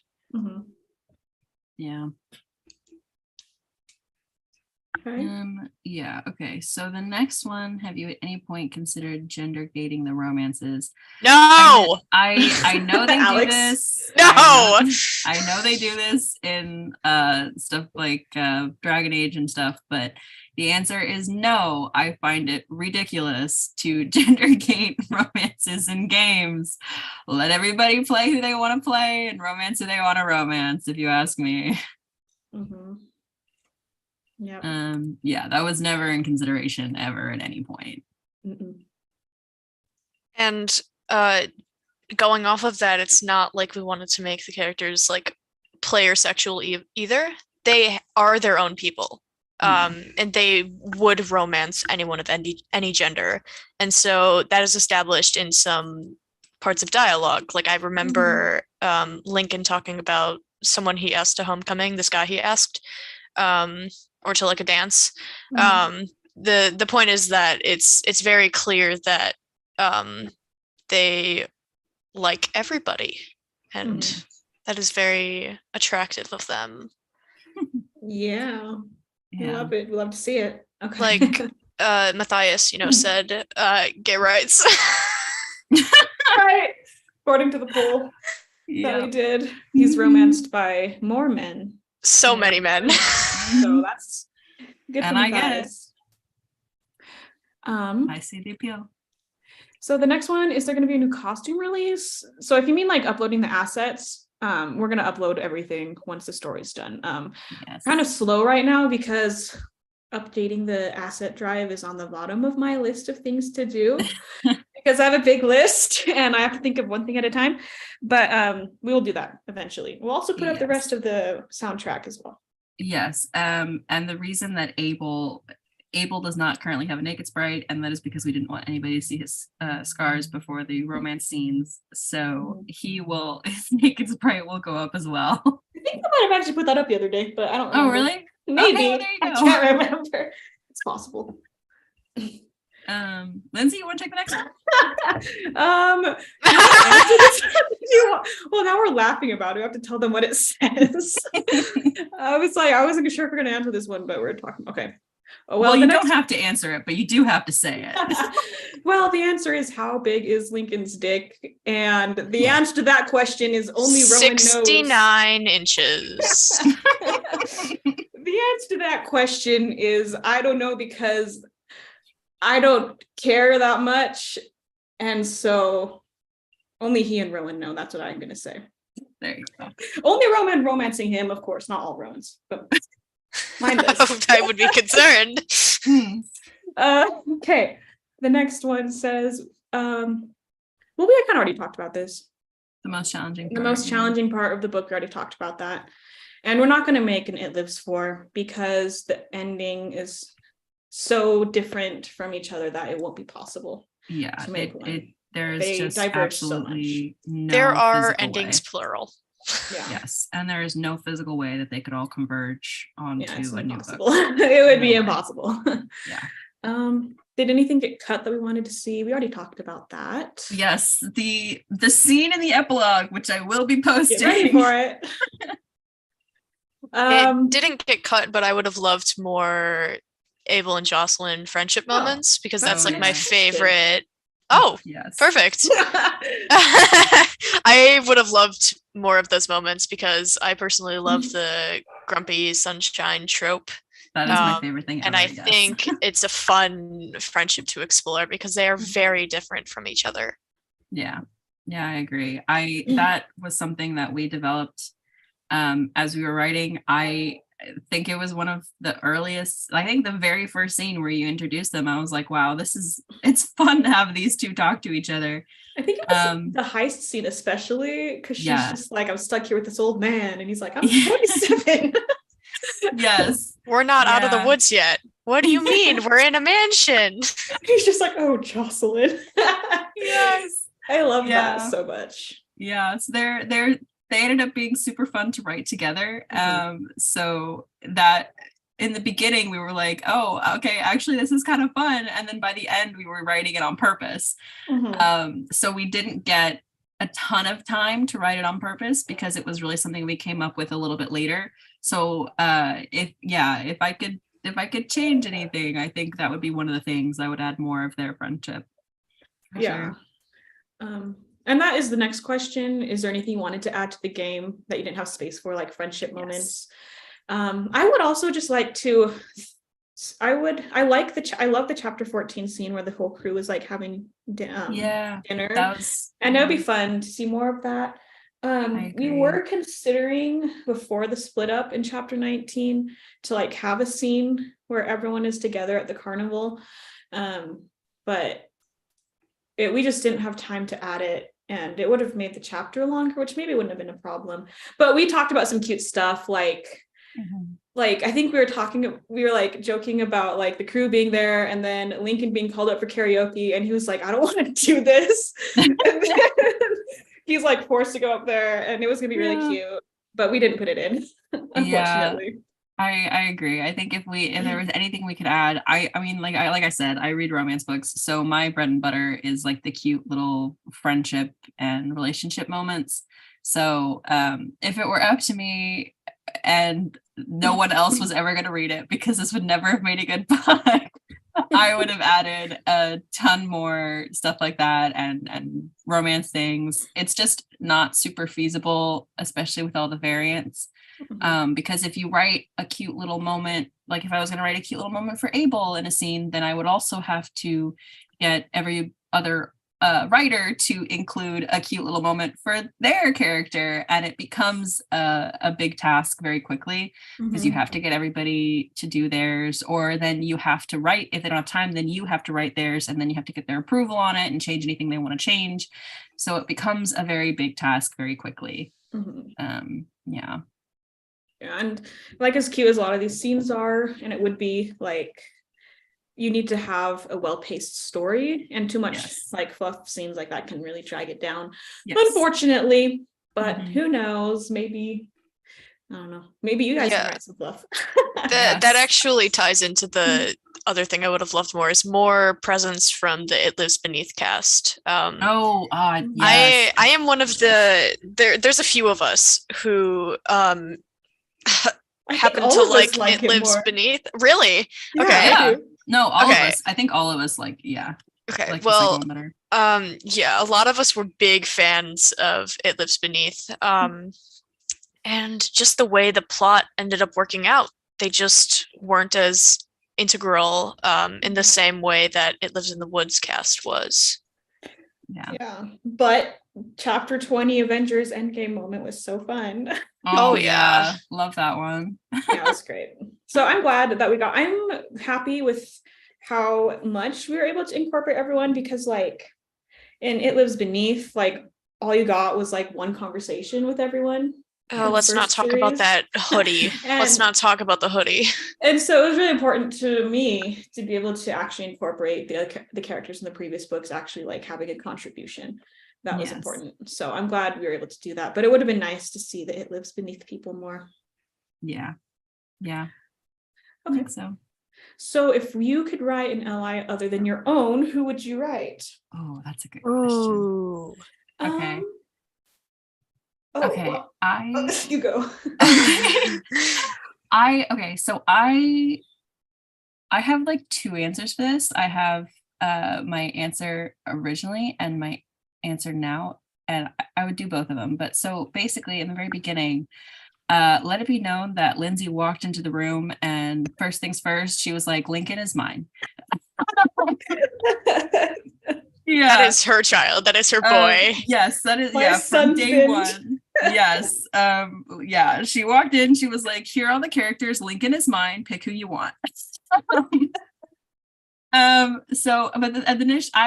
love Bad Boy. Everybody knows that. I wrote Matthias, for God's sake. I love Bad Boy. So in the beginning I was like, oh man, Lincoln sounds so fun. I would love to write for him. So that would probably be my early choice. I think now I think it'd be fun to see how I wrote that. But I also really, really would love to write for Jocelyn. I love a mean girl too. I like toxic people, if you can't tell. Yeah, And Maggie and I did a lot of back and forth because I was like, yes. "Hey, you like Mean Girls? What Yep. should I put here?" Yes. So I would love to write for her. I think she'd be very fun. Just her, just the way you write her humor and all her like mean girl moments turning into like, okay, maybe I'm having feelings moments, I think would be super fun. Yes. I also would love to write for Jocelyn. I actually did do some work on some of her scenes because she was tossed around like a hot potato. Yes. And so I did do some work on some of her scenes, and they were always so much fun. Yeah. So I would love to write for her, especially her Friends with Ben's route. It's just really different from a lot of love interests routes that you have in these games. I would also love to write for Matthias, just because that dude is so fun to write. That is my answer. He's so dramatic, and I just want to know what it's like to like step into those writer shoes, because I'm just like picturing like pulling up the Spotify villain playlist and like just being his line about a modicum of caution every time. I can't get over it. Like, that is just how I picture every moment of that scene, or just him as a character. So I knew his age the whole time. So the reason he talks like that, especially in the beginning, is because I was trying to bridge the gap between educated 300 years ago and speaking now. So he ends up with this very sort of proper kind of speech, and it was a thing. Everybody was like, a modicum of caution. That would come up in my chat all the time. Every time I would replay, I just would send a screenshot to Maggie like, ha ha ha, look. Yeah. It's fun to funny. write. He is fun. It's just fun to write his dialogue, because he's just so manipulative. It's great. Yeah. Love him. One of our writers, Ari, is in the chat right now. So hi, Ari. Oh, I hope you're doing well. Happy birthday! Happy birthday! Ari had a birthday yesterday, so everyone tell her happy birthday. We love her. Yes. So the next one, we kind of talked about this already. It's just asking the hardest scenes to write. And we already talked about that. So we'll move on to the next one. I will say on the writer's block front really quick. I was pretty good until the very end. Me too. Me too. The writer's block comes hard and fast. Sorry. Yeah. It's pretty good, but once you get to the end and you've written all of this stuff and you have like the last like 3 scenes took me so long to write, and it's because I had some writer's block there. Not only was there writer's block, but it was so melancholic, because knowing that I'm like ending the arc of this character I've grown to love so much, I cried a lot of times writing those last scenes. I think I didn't cry with the Matthias scene, because the way that what one are you talking ends, about? I didn't cry with the last scene I wrote for him, because the way that one ends is not. I don't know. It was just like something I didn't cry over. But the Connor one, the last scene I wrote with Connor got me, and the last scene I wrote with Abel got me. Yeah. Good stuff. So the next one is, if you could pick one scene you wrote and rewrite it, what would it be? I have an answer immediately. My first 2 scenes. Oh my god. I was just newly integrated into the team, and I was like given some Jocelyn scenes, like, here you go, try this now. And I had no idea what I was doing at all. There's so much dialogue I would change, especially with how her arc ended up turning out. There's just so many things that I would fix. I think in the diamond scene in chapter 3 with Jocelyn at the party, she says the word loser a good 6 times. And I would change that immediately. Mm-hmm. Yeah, Going along with that, in the very early scenes, I was still kind of like getting a feel for Lincoln, and I feel like I would tweak some of his dialogue in the first couple of scenes that he's in. you know what? I have actually an exact answer to this, and it is the scene where the main character, Abel and Amalia, break into Adrian's house.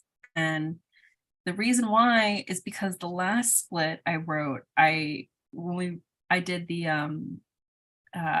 university scene, and I love that scene. I think it's hilarious, super fun. There's so many different options. And when I wrote the break-in the second time, I had no idea what to do for it.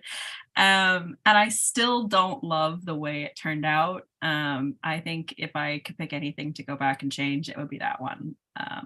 Yeah. Mm-hmm. Yeah, and like personally for me, if I could also go back and just change anything, I would change chapter 3. Oh my god, chapter 3. I just feel like it was like, I don't know why I went so insane with those stupid university variants, like no one cares. In the replays, they are skipped so fast. I know. Like it took me like a good 20 replays to try and remember how to actually get the like beer pong moment. I like could not figure it out for the life of me, and because I would skip through those moments so fast. I would skip through it so fast. Yeah. And I just figured it out like literally yesterday. And it was going to be more extensive than it would have ended up being too. Probably. We were just going crazy. I would not do that anymore. I would probably just default to beer pong and cut the scene down a little bit, and there you go. The beginning scenes, we did a lot more variants than we needed to, because we were excited that we could make as many choices as we wanted. Yeah. And the further we got in, we were like, okay, well, wait a minute, we have to account for all these. Maybe we should chill a little bit. Yeah, so we chilled out, but like in a good way, I think, because we were able to maximize on like having as many changes as possible while still giving like big differences. So I think we found our stride, Yeah. And I think personally, I think that the second half is a lot stronger than the first half, particularly like the first 6 or so chapters. Yeah. Yeah. But it's out. It is what it is, and I think people still really enjoyed playing it. So that's important. Yeah. That's the important part. On the opposite end of this, the next question is, what is your favorite scene that you wrote and your favorite scene that you didn't write? And I was looking at these, so I already have an answer. Me too. My favorite scene that I wrote, if like we're going for like plot related scenes, it would be the seance. I really love that scene. I think it's really cool, and I love all of the variants in it, because like we were talking about earlier, like it has Sunny versus Ava, and then it has Noah versus Devin, and it has some really cool twists, where it like shatters the expectations.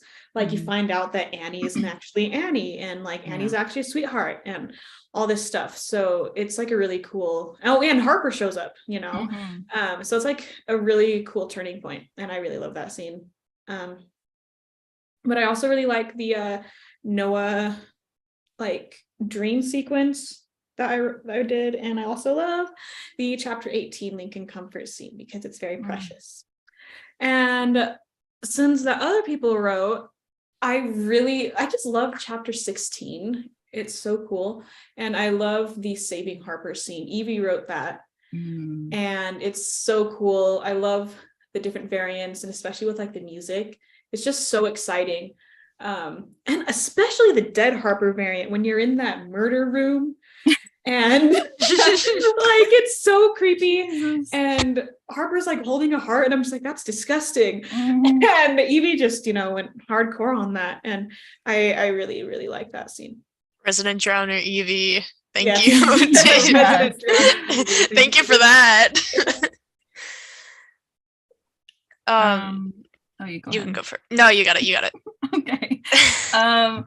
I think my favorite scene that I wrote, it's a little bit lower key of a scene, but I really, really love the one where Rowan, the main character, goes to talk to Connor after the ritual fails the first time, and after he has an argument with Devin, specifically romanced Devin. So I had to write that scene in all the variants, and I really, really, really love the one where it's Connor and Devin are together, either with the love triangle with Noah or without it. I really loved the way that scene turned out. I was so happy with it. I think it's probably my favorite scene that I wrote.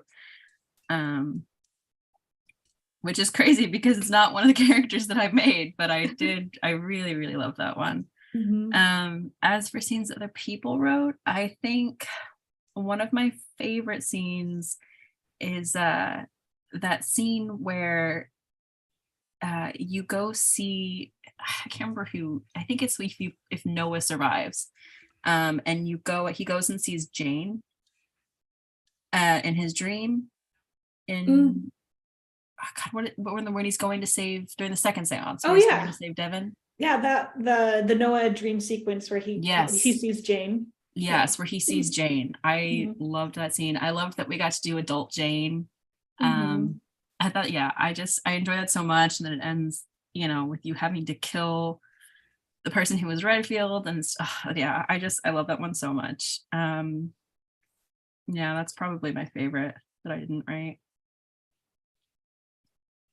Okay, my favorite that I wrote was definitely Jocelyn's carnival scene. That was so much fun for me. It was very different from every scene I'd written previously because it's finally like cracking open that wall that Jocelyn had been hiding behind and like really exposing who she is as a person and her feelings and emotions and just how much she feels for Rowan, the main character. And for that scene, I got to write both route variants for that. So there's just so much contrast. And just having started, with just casual dirty 30s to go from that to like this emotionally vulnerable moment where she's like truly wearing her heart on her sleeve. It was something I had been waiting for months. So getting to write it was so fun, and it turned out exactly as I wanted. And as for other scenes I didn't write, I loved all of the different variants of the birthday scene for whoever was Redfield. All of the love interests going and talking to whoever is dead, or supposedly, or just in general, that Noah moment, because it was something that we didn't get to explore at the end of It Lives in the Woods, and that always made me mad. Especially with like, it just ended with just Connor being like, hey, we're kind of sad, and that was it. So that flashback scene has always been one of my favorites because it was something that I really wanted to happen in the original book, and they just didn't do it. Right.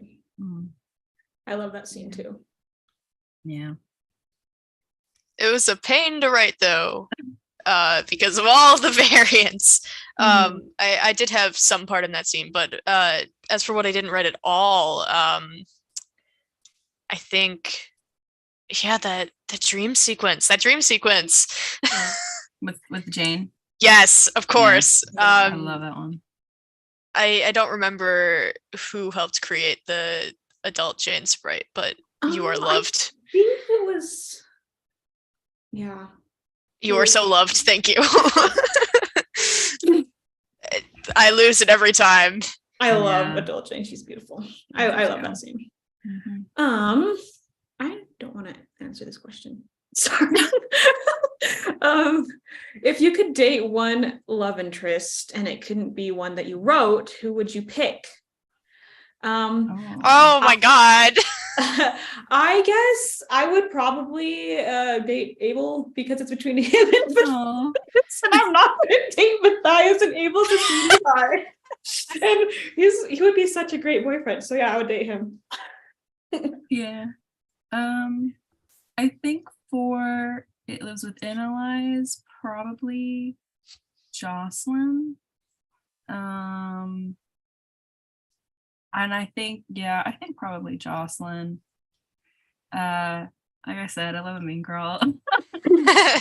Well, it's right back at you because I would pick Abel.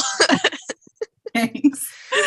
Yeah, and I think for any allies,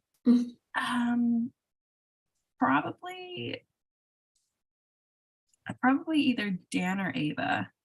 Yes, answer. absolutely. I feel like Dan would be such a great boyfriend. Dan would be such a great boyfriend. The perfect Gosh, boyfriend. He's so cute. To whoever started the X's agenda for Dan and It Lives in the Woods MC, you are so loved. I think about that all the time. But with picking Abel, I mean, it's so hard to pick anyone other than Jocelyn. I have just poured so much into her. But I, especially in real life, he would definitely be like the perfect boyfriend. He is smart. He is so caring and is so family oriented. I am just, I would be so down bad. Same. The next one we already answered. It's just scenes that we scrapped or rewrote. So we already answered that.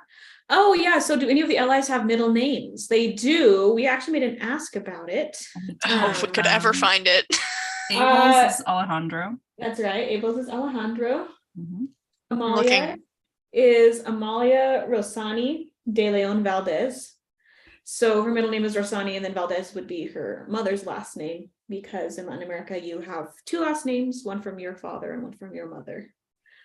And that's how it is in the Dominican Republic. And then Lincoln's middle name is Matthias. I bet he loves that so much. And I'm pretty sure Jocelyn's was like Gia. I have no idea how to pronounce it. That was M's doing completely. I don't know how to pronounce it either. I know I will butcher it, but I think it's Jia. Yeah. I think. Yep. So those are their middle names. Okay, so someone asked if it would be possible to add a skinny male body type eventually. And they were very respectful about it. They're like not demanding or anything. Just want to point that out there.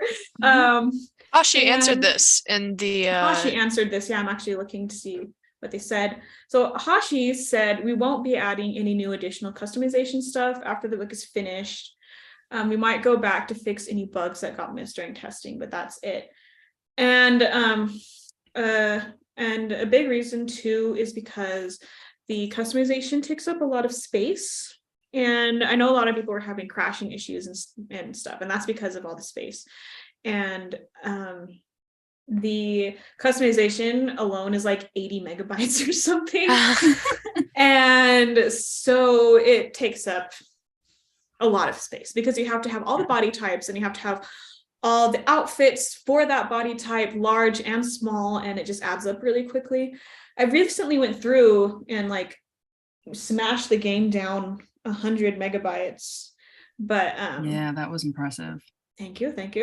But the game still kind of is catchy and hanging if you have a slower device, so we don't want to overload it too much.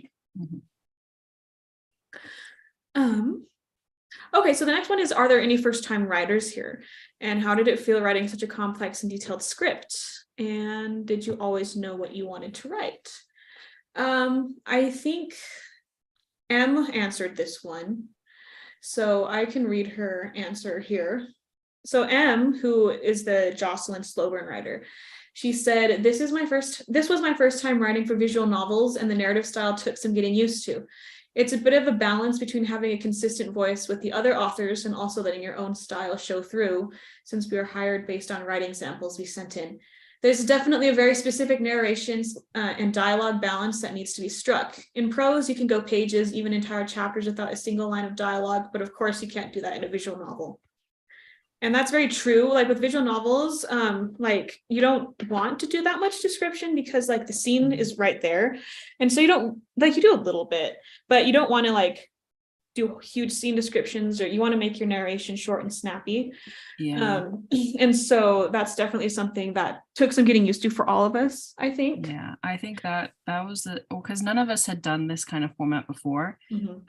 So I know for me, for sure, the biggest problem, and I struggled with it all the way to the end, was not making my narration sound like a novel, basically. Yes. There's a big difference for what you can and cannot say. Like the thing that got me the most is that in a novel, after a line of dialogue, you say something like you contextualize it with the way the character is speaking, or the way their face looks, or something that gives you an indication of tone. But in a visual novel, the indication of tone comes from the sprite. So when you write like a line of dialogue, you can't say he smiled, or he blushed, or he looked at you with like a certain way. You have to rely on the sprite for that, because otherwise, like, you're just repeating what somebody is seeing already. And that I had trouble with all the way to the end, and I'm sure it's in my last couple scenes too, because it is just a really hard thing to stop doing. Especially because any other kind of writing really relies on it so heavily. Yeah, we are telling most of the story through dialogue, which is very difficult to show everything just from the dialogue, and then also the facial expressions that the sprites have. And even those, there's only 5. There's mad, sad, happy, neutral, and surprised. So you have to kind of conceptualize all of these different feelings into 5 sprites and dialogue, and that's it. Yeah. It's very what's his name? The Sun Also Rises guy, the guy that did a lot of dialogue and not a lot of description. I should know this. I was an English major. Ernest Hemingway. I have no idea. So one of our projects, I remember, I can't remember if it was college or high school, but one of them was that we had to write a scene like Ernest Hemingway, and the whole thing is that he did a bunch of dialogue and not a lot of description, so you had to rely on the dialogue to tell the story entirely. It didn't even have sprites, so that was a little bit of a trial by fire for me. A very helpful thing that I had to do in school that helped me with this is using dialogue only to tell the story. Right. And another thing too is that you want to like rely on the story. Like, you want the player to be interactive and for them to feel and like them to react. So like you want to big thing. Resist saying how you feel or how you react, because you want the player to be feeling that. You don't want to tell them how they feel. Right. Because personally, for me, when someone tells me how I like to do a certain thing, I like want to do the opposite. So I feel like that kind of happens sometimes with like reading visual novels too. It's like, you feel terrible, and I'm like, well, do I? So that's something else to think about too. Yeah, it was also a big source. It was like a lot of my scenes. Lindsay was probably the best about writing personality variants in, but I had a very hard time doing that because all of us had like a version, their own mind. They made up their own mind about the character. Like, they had their own version of the main character that they were really writing. It was technically a very blank slate character that we all had to write, with personality variants mixed in.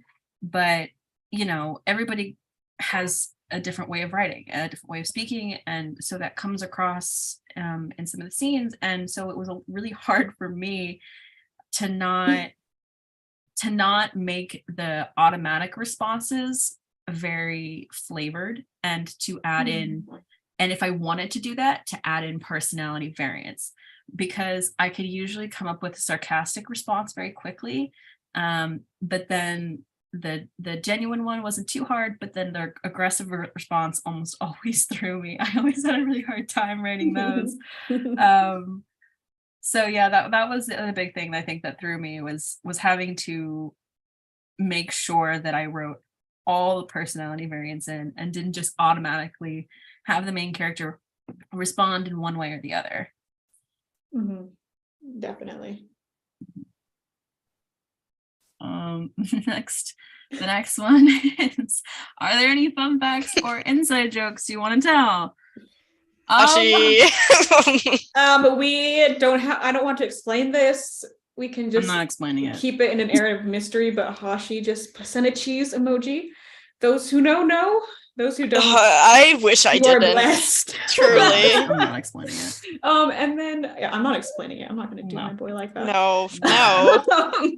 Anyway, and then M says, "Oh boy, if you could see the channel we have specifically dedicated to memeing on Lincoln and Matthias." That, yeah. I think, man, I can't not think of anything right now. I know we have a ton. Oh, we have so many. I can't think of a single one. I think a big one that went around a lot was I would accidentally spoil one of the endings and everyone would yell at me because it wasn't an ending that exists. But the whole joke was that we were spoiling it for everyone. And that was very fun. I thought of one. So in the like project server for where we work on stuff, Hashi was working on one of the CGs for Connor, the one where he's holding the gun, and immediately they decided to make an emote based off of this, like a really memeified version, and so we started using it everywhere. And the constant thought behind it was, are people going to figure it out? Just let it continue being a joke. So people lost their minds when the CG came out because they were like, oh my God, it's been here the whole time. That's a good one. Yeah, I guess sure. I bet Maggie hates this one. Oh God. This silly rabbit one. I love the silly rabbit. Yes, the silly rabbit. So we joke about Adrian just like being in love with Matthias and just being like a super sub. And we have a meme called Silly Rabbit that is an edited Adrian sprite face where like he's smiling, but it has like the sad eyebrows, I'm pretty sure. And then he's blushing and then he's wearing bunny ears. Yeah. And so we have that silly rabbit emoji that gets used a lot. Mm-hmm. Yeah. Not my favorite. You sound so enthused. Yeah. I know Maggie hates it. Maggie's just like, this man like cut off a woman's head. Why is he a silly rabbit? Yeah. Yeah.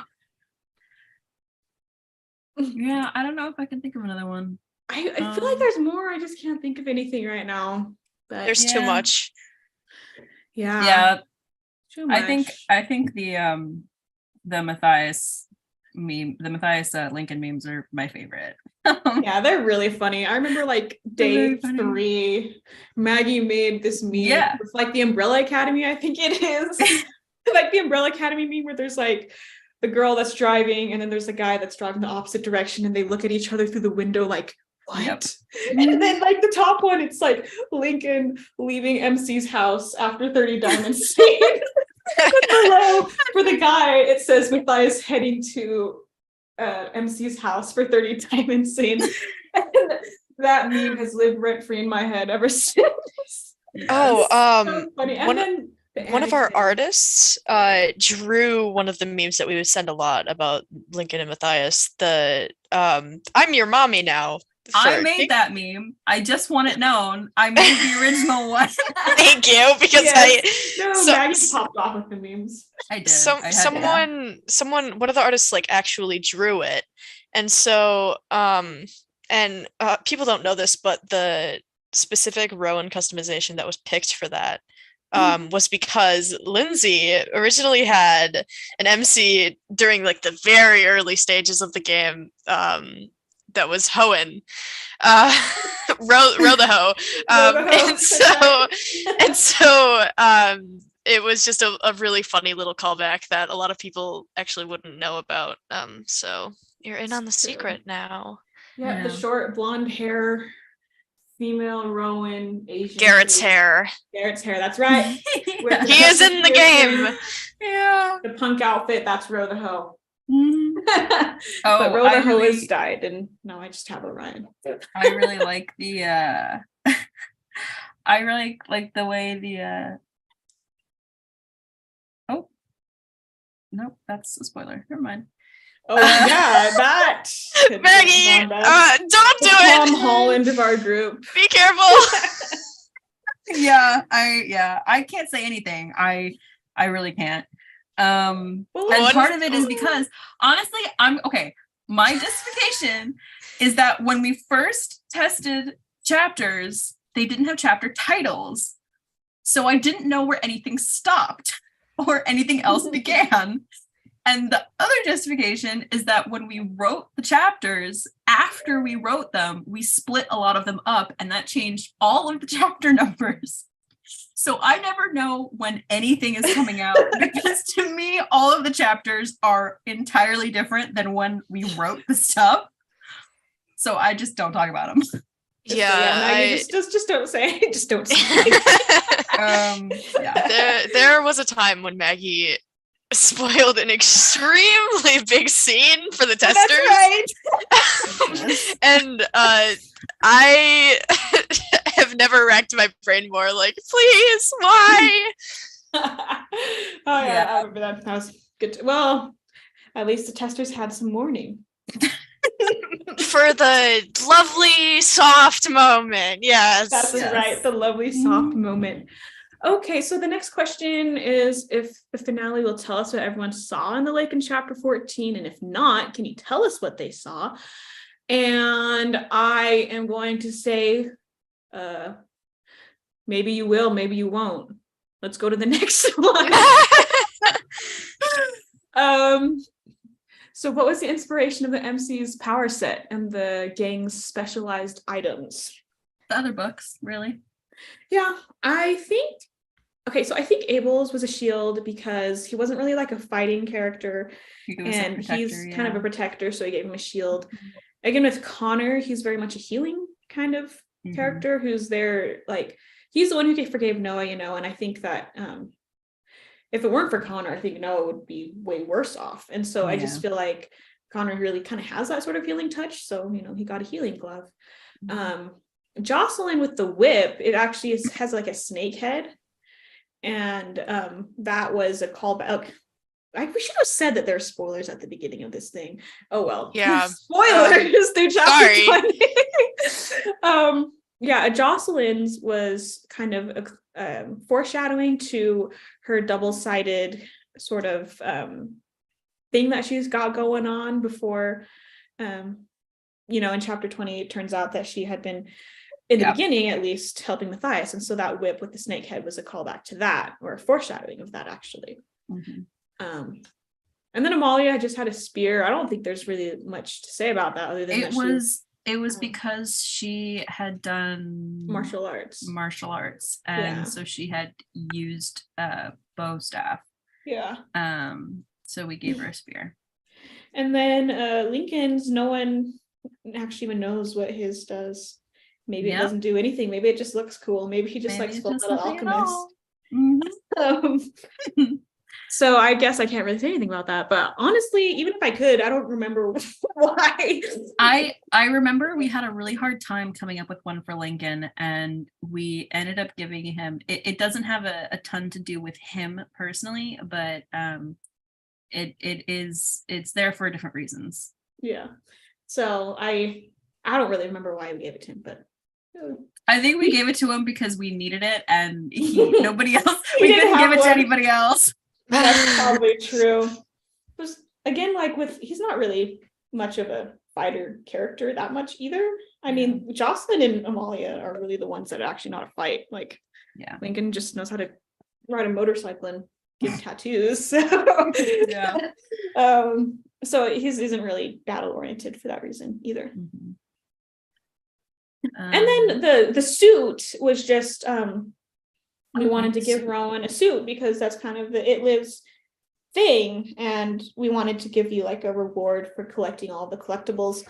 And so Our testers created that.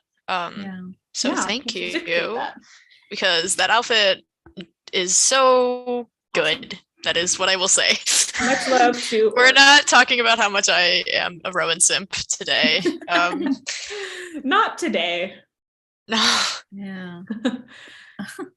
Yeah, and I think the MC's powers, we just we wanted to give them powers because none of the other main characters really had them.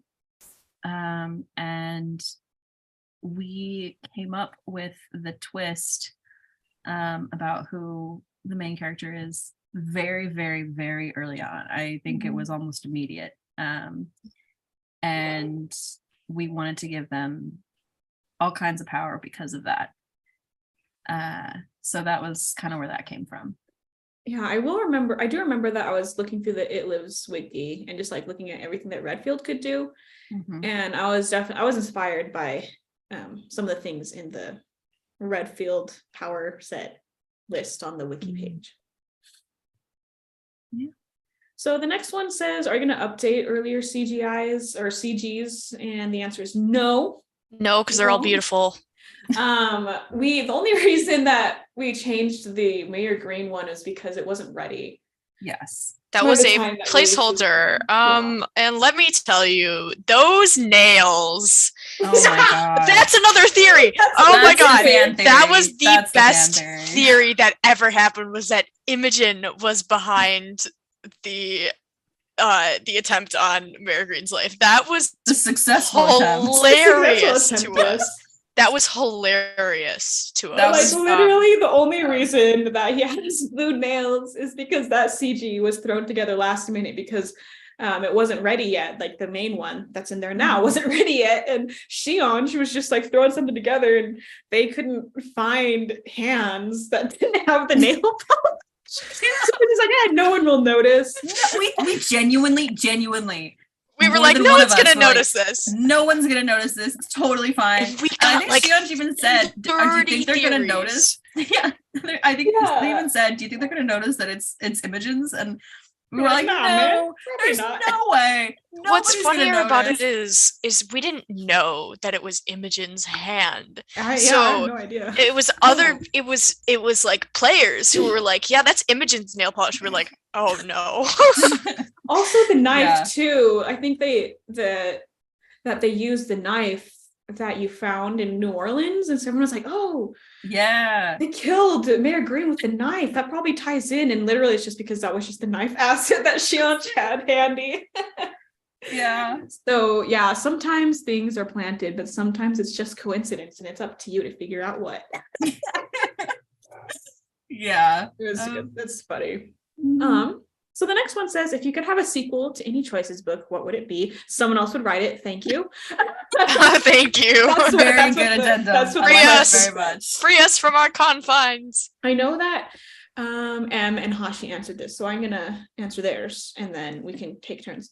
So M said, I'm probably alone in this, but I would not say no to a Most Wanted sequel. This is definitely a me thing with the early Choices style of predetermined MCs combined with the stats bar appealed to me. So we got a vote for Most Wanted. And then Hashi said probably Hero, since I love superhero stuff, or Most Wanted for Ryan Summers only. So we actually have 2 for Most Wanted, so maybe it is more common than you think. Me personally, I would probably say, I think I would say Ride or Die. Oh yeah. Because like I love that book. And I like where it ends as a standalone. So like I understand like it didn't need a sequel, but if they did a good sequel, I think I would love that, because I think that's a great book, and it had sequel potential if they wanted to explore it. Yeah, I agree. Ride or Die is my favorite Choices book. I would take a sequel for that in a heartbeat. Honest to God, if this hadn't been so much work, I would probably have written one. I love Ride or Die. I'm a big Fast and Furious fan. Nobody throw tomatoes at me. So that book is like catnip to me. I love it so much. I think though a more recent answer, I would take a sequel to Foreign Affairs. Oh, true. Because I wanted the tape to mean more. Okay, that's all I wanted. But anyway, yeah, Ride or Die. I would also pick Ride or Die. There's just so much that could have been explored. Like, I really wanted to know more about who Mona actually was as a person. We don't learn anything. So finding out who she really is would be so nice. All of the love interest in that book. It was just written so well, and you could tell that there was intention put behind a lot of like MC dialogue, because they actually leaned into the like, oh, it's a high schooler who's done nothing. So that you can really see characterization there. As for more recent books, Laws of Attraction book 3. The second book ended so abruptly. We didn't get to explore so many things. It felt like a lot of diamond choices were a waste, which, you know, is unfortunate because I really love that series. I just would have loved more time. Yeah, I would do a lot for more Cole Kaneko. So that's my answer. I would do a lot of really bad things. That is me with Mona. So I fully understand. I love that. We're all just like, ride or die. Yeah. Okay. Well, the next one, I think we already have an answer for this. It says, did you use other choices allies as a reference when you wrote your characters? And I think it's just Abel with Jack mostly. Yeah, I used a couple, like I used like Jack and God, I can't remember the other ones, but I used them in the beginning. Right? Beckett, yes, because Beckett was super smart. I wanted her to like a little bit of a know-it-all vibe, which Abel didn't really end up having, but yeah, I used them a little bit in the beginning to sort of, you know, mold the clay a little bit, but very quickly he became his own character, and I didn't really use. I used them as a baseline, and I didn't really use them beyond that. Right. Just kind of like as a character sketch to kind of fill it out a little bit in the beginning. Yeah, like you have an Enneagram and I have references. I had rereading through It Lives in the Woods 20 times. Just over and over and over again to make sure that the arc for Jocelyn was smooth and made sense. That was my inspiration, was Jocelyn herself. Makes sense to me. The next one is, what was your favorite CG? Oh, I have an immediate answer to this. Yeah, me My too. favorite CG is the one where Redfield turns back into a human. I think that's the coolest thing I've ever seen. And 1A, point 1A is the one where Matthias gets younger. I scream every time I see it. I love it more than anything in the world. So yeah, those top two for sure. Well, for me, I would also say the Redfield one. It's just so beautiful, and the colors are so gorgeous, and I just love it. It's amazing. It is absolutely beautiful. It's like, and it's kind of gruesome, but I love the Mare Green CG also. Oh, God, it's amazing. It's just amazing. Anything that Sam did lost my mind, truly. But yeah, it's really that Redfield one just did something to me. But I also really loved the Jessica CG. I think that still haunts me. It was so visceral and eye-opening in that moment. Jessica. Oh yeah. Poor girl. Which, side note, I think we've said it before, but we named her Jessica because we wanted to give her a J name, because all of the other early victims in the other books had a J name. Didn't know that. True. Fun fact. Yeah. True. Because Jane, it's Josephine. Josephine, and Jessica. That is, see, I have been in the team for a year and a half, and I didn't even know that. Yes. Everyone's learning something together. Yes. Yeah, she had a different name initially, and I think Lindsay, you were the one who like, why don't we change it to a J name, because the other ones have J names. It used to be Kate, actually. Kate. That's what it was. Yeah, but then she became Jessica. The only name change I remember is Annie, because during the time when we had no testers and we had to play through chapters 1 through 3, there was such a like major bug of basically choosing not to take a diamond scene, because when we were testing, we were all kind of very self-indulgent there. Yeah. And so taking that scene, she had her original name, and I was like, I sent it in the chat, and I was like, who is this? It was Lena. Like, I was like, who is this character? Like, I don't know who this is. And so that was very funny. Yeah, because it used to be Lena, but we changed it because we gave it her was like too similar to Loha and also Lola. Yes.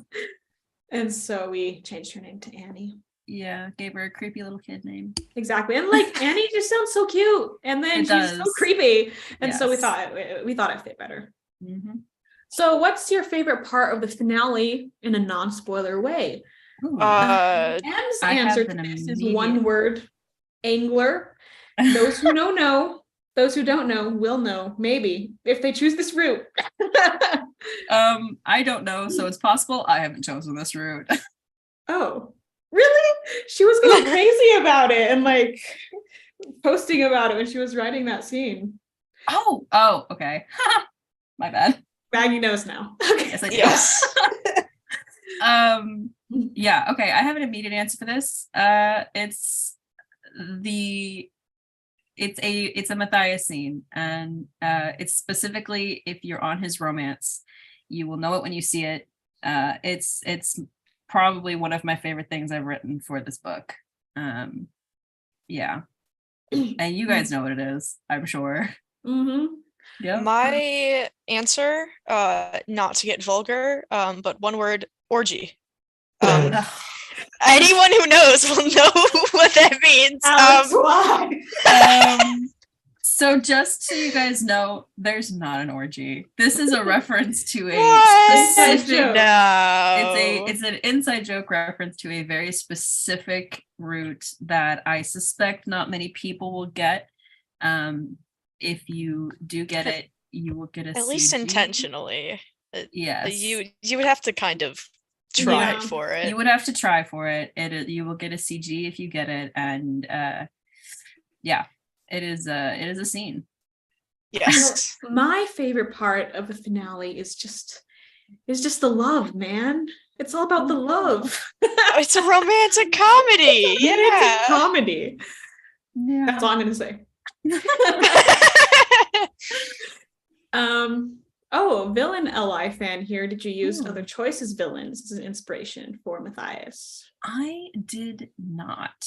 There are a couple choices villains I really like. I'm a big Mark Anthony fan. I really liked. I mean, I didn't read Bloodbound. Don't throw tomatoes at me, but I. What? Excuse me. Sorry, I liked Gaius, but I actually didn't use any other choices villains as a reference for Matthias. I don't know. I just kind of didn't. I did for April, but I think the only reference I really used for Matthias was, like I said, I used the speech patterns of Iago from Othello, which is a Shakespeare play. Again, I am an English major. Yeah. But I didn't really. Yeah, well, he turned out great, so it shows Thank you know, do your own thing, it'll turn out great. Very true. It says, who was saying your mind to revive Devon in chapters 18? Yeah, sorry, I have bad eyesight sometimes. I thought that said 16. I think it's just like the idea behind that was just like the remnants of kind of like the corrupted power that wasn't wanting to let them go because they had just come back. So that's kind of what it was. It's not anyone pulling strings or anything. It's just that's the what power, the power wanting it like the corrupted power, not like wanting it back. Yeah. Other than your own LI, what LI is your favorite? I think we did that a little bit. We said who we would date. Yeah, we kind of already answered that. Yeah, I mean, my favorite is the one that I would date. So Yeah, same here. My favorite is probably Amalia. Probably. I just love her. She's wonderful. Yeah. Okay. Was there ever a point where It Lives Within was an entirely new story, or was it always going to incorporate the previous 2 installments? It was always going to incorporate the previous 2 installments. Yes. I mean, it was created because I wanted Noah MC to happen. So yes, the answer is yes. It wouldn't be the It Lives anthology if there wasn't a continuation, because that is the one thing that kind of broke it from a typical anthology, is there actually was connections to the previous, even with a new cast. Yeah. And It Lives Within definitely has more contributions from the previous cast than It Lives Beneath did, but I like it that way. I do too. I think we found a pretty good balance between allowing the new characters to shine and have their own stories and get invested in them, while also having the previous characters be involved. Personally, I really like how it turned out, and I wouldn't have wanted it to be done any differently. Me too. What was your favorite part to create? I mean, I guess we kind of did our favorite scenes already. Just the allies for me. Yeah. Brainstorming was fun. I just want to mention this. It wasn't my favorite part to create, but I just want to mention it. This made me think of this, but I made Louise as a throwaway side character who gives you Connor's collectible. And we had no intention of doing anything else with him. I literally just put a name down. Like, I had nothing for this guy at all. And then we ended up needing, well, first of all, one of the programmers, Sugar, wanted to romance him, quote unquote, wanted to do Dirty 30 with Louise. So then she wrote that. And then we ended up needing like a little character in other places, and he just kind of filled the hole. And sorry, that's what I heard it when I said it. He filled that place and ended up becoming a bit of a real character, and now people really like him. So I think that was, I mean, I wouldn't say it's my favorite thing I created because I didn't do most of that, but I think it's a fun little accident, you know, like sometimes you're writing stuff and your little throwaway character ends up being a little bit more necessary than you thought. Exactly, because like there needed to be more witches in the coven that never change.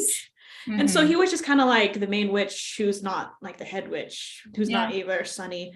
And then he just like wormed his way into more scenes. Really fun. He's really, really fun to write. He's the towel moment would not exist without this man. So I credit him for that. Yes, the towel moment.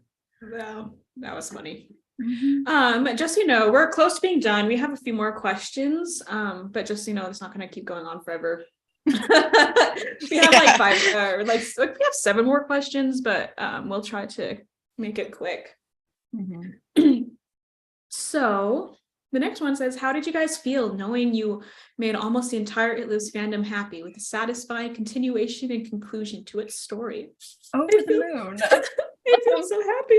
I mean, I hope that feeling continues. I hope people like the endings. I worry. I really do worry about that. I think they'll be fine. But I think someone maybe not. Someone sent in an ask once that was like, Jocelyn is my favorite Choices character ever, and I have never felt more proud in that moment. I think that made like my week when I read that. I was like, to be able to impact people like that for a silly little fan project is great. It's really special. Yeah, I mean, for me, the biggest thing is just people consider this on par with other Choices stories, and I think like I feel so honored by that, because we're in no way official or we're just like at our computers, like we don't have an office, we have nothing. So the fact that our little passion project has made such a big impact is it means a lot to me, I think. And it was really, really cool to see for me at least, it's really cool to see my writing published in a certain way and to have like fan reaction for it, because it's one thing if you post like fan fiction or even if you like write short stories and stuff.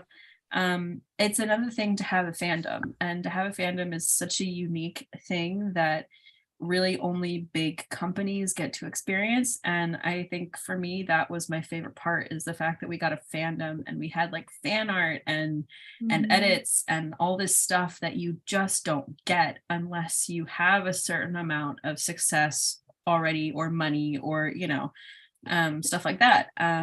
So for me, that was just the coolest thing in the world. Yeah, I agree. And so I have written like 2 novels that I'm working on trying to get them prepare them to like get published, hopefully. And they've only been read by like beta readers and stuff, you know. And so it's like really cool to like have something that you've worked on, like Mag was saying, like actually interact with the fandom, and to have characters that you created, that you birthed, that you you know helped grow into who they are now, to like be loved. Like every single time someone talks about how much they love Lincoln, I get like plus 5,000, I don't know, like hit power or whatever it's called. I just like get so happy, you know, because he's so like someone that I created, and a lot of love went into that character. And I'm sure all of you feel the same way about your characters that you write for. It's just really special. And that's, I mean, I would love to get paid, but we can't. But this is our payment. This is our payment. And really it does make it all worth it. Yeah. And you're right, because it's one thing to have fan art for you know fan fiction. It's another thing to have fan art for something that you made from scratch. You know, like characters we created and moments we created and lines of dialogue that we wrote. Like that is just so huge. Yeah, it's really a special thing. Anytime I see Jocelyn fan art, I quite literally scream.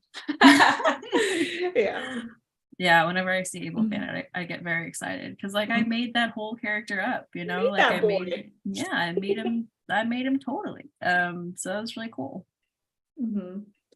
So I guess the next one kind of is similar. What are your favorite kinds of asks to receive? Asks saying how much they love the characters we wrote, probably. I have a love-hate relationship with the character asks. I love them so much. I hate writing them. I adore reading them, and I love when they're done, and I love them so much, but they are such a pain to write because we have to get everybody, all the different writers, to write an answer, and that takes forever. But once they're all done and published, I love them. Yeah. At this point, like we have a lot of asks in our ask box. We may have noticed that we've slowed down a lot. It's because a lot of the asks like require a lot of thought to answer. So like you're more than welcome to send these asks in, but it might be like months before we finally answer them. If it's something that doesn't require so much thought, we're a lot more likely to answer them quickly. So I like both of them. When there's these like specific scenarios that are being asked, I just want to urge people, please write fan fiction. We love reading it. So any that we've seen. I mean, yeah, it's nice to be able to kind of give our input, but you know, for someone who's asking, clearly you must have something in mind. So please feel free to like write and send it our way, because we will like, it will get posted all over the blog. We will scream over it. We will yell. And like, even with those asks, the like love interest ones, they've spawned a lot of interesting discussions. We've had a lot of talks about like what the love interest would be like in certain scenarios because of those asks, and they have been some of that has been incorporated into the game actually with certain characterization. But like Lindsay and Maggie said, a lot of thought. It requires so much thought, and so we are sorry that it takes so long to answer, but it is a bit tricky to come up with certain like 6 answers every time, Mhm. because the thoughts just kind of run dry. The characterization is in the book. That is where it all went. Uh-huh. Yeah. Yeah, it's true. Yeah. So the next question is, will Noah get his happy ending? I don't know. It depends on the choices you make. I definitely didn't write this story wanting him to be happy with MC. So I don't know. That probably will not happen. Or maybe it will. I don't know. I wonder. It's possible. Maybe. Anyway. Never know. You never know.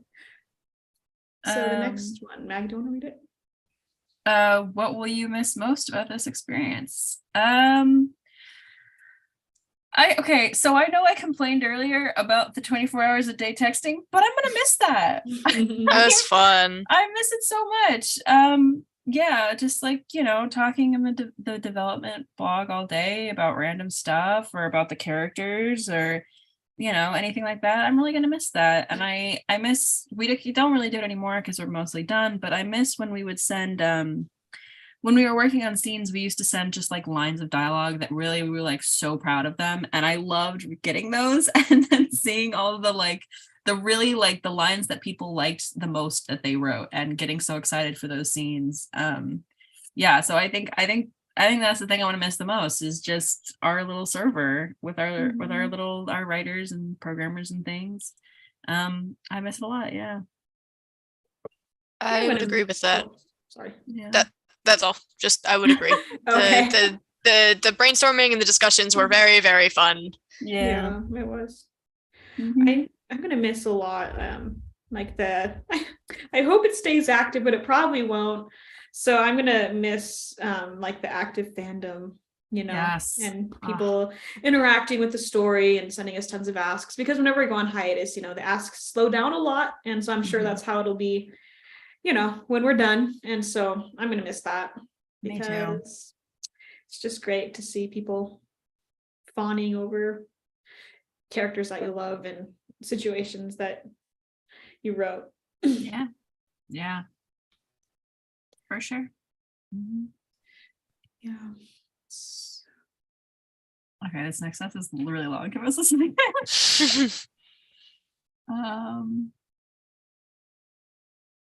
A burnout period. Have we ever experienced a burnout period, and how did we deal with it? Okay. So I'm always yes. burnt out. I don't think I was ever not. Yeah. So the answer to this is that we are in a constant state of burnt out at this point. And the way we deal with it is got to get them chapters done. Like there's honestly, I don't really know if I have a way to deal with it. We just kind of, for me at least, when you have to have a scene done, you have to have a scene done, and you write what you write, and that is it. And you can go back later and fix it if you need to. But really, when you have deadlines, kind of, I wouldn't say like deadlines exactly, because we didn't really have strict deadlines. But when you knew that a chapter had to be done by a certain day, it didn't matter how burnt out you were. You just you did it. There we didn't have a ton of leeway, especially once stuff actually started getting published. We had the time we had to do it and no more than that. So yeah, so you kind of exist in a constant state of burnout because you constantly have to have stuff done. But you kind of you learn to rely on the reward of getting to see people play it. So that's really, I guess, how we deal with it is once we know once we're done with it, we get to see other people read it, and their reactions to it will be very exciting and fun, and that's a big motivator for sure. Yeah, definitely. For me, it's kind of just like always there hanging at the back of my mind. I feel like I'm in school again. With like a project that I'm still in school. Yes. I'm still in school, so it's like having a second school. I would think about my schoolwork, and then I would think, oh, but it lives within, and I'll think, oh no. I I only just finished up recently. And so Yeah, you and I had to write a couple things. it was so, I'd gotten so used to being a part of this project that I was used to just always kind of having that nagging feeling at the back of my mind, like, oh, but it lives within, it lives within. So it felt weird to like the other day, I like finished my homework and I was sitting there like, what do I do now? Like all I think about is it lives within, like trying to figure out scenes, trying to figure out moments, like what do I do now? It's honestly, it's been so many years. It's weird not to have that Yes. worry. It's weird. Yeah. It's weird not to have the anxiety of you got to get something written. You know? I still have it because I have to finish. I'm so sorry. It's so it's like, yeah, wouldn't that be nice? Yeah, it's weird. I'm Can excited tell for you the it's feeling, weird. but I'm also Yeah. a little bit sad. It's weird. It feels like you're forgetting something. But when you realize like I still kind of have that low level anxiety because like I know that there's nothing I have to do, but every time I'm like, God, I really feel like there's something I need to be doing right now, and it's freaking me out that I don't know what I'm supposed to be doing. I guess Alex, you and I are gonna have it again in a minute, so. Well, yeah, but I mean, it's a bit different. This like it's because the problem with It Lives is it's so complicated. Mhm. Yeah, and it already had like a lot of people that were already invested in the previous stories, so you had a big fan base going in, and like we started airing kind of early, maybe even prematurely, but we wanted to air while people were still excited about it, you know. Yes. Because like if you're starting an IF from the beginning, like people aren't going to be super excited because I mean they don't have something that came out 5 years ago that you need to capitalize on, you know what I mean? Right. Like when you start airing, then they're going to get into it then. Yeah, you don't have to worry about getting the timing right. Right. Which was the big worry with It Lives Within is we would miss our window, and then this huge thing that we created would be for nothing. So yeah, with our own project, we are controlling the narrative. So while it will be the same, it's also like those of us who are working on it, we have similar time zones. We have similar amounts of time to be able to give. So it's a completely different feeling. Especially coming from It Lives Within, like knowing what it's going to be like, it's not the same, and not that It Lives Within wasn't fun, but I think for all of us there was a lot of anxiety. For sure. So much. Yeah, I mean it was super fun, but it was also, like I said, it's a constant low level worry in the back of your mind that you always have something you need to do, and you have a date you got to do it by. It really wasn't like a walk in the park at all.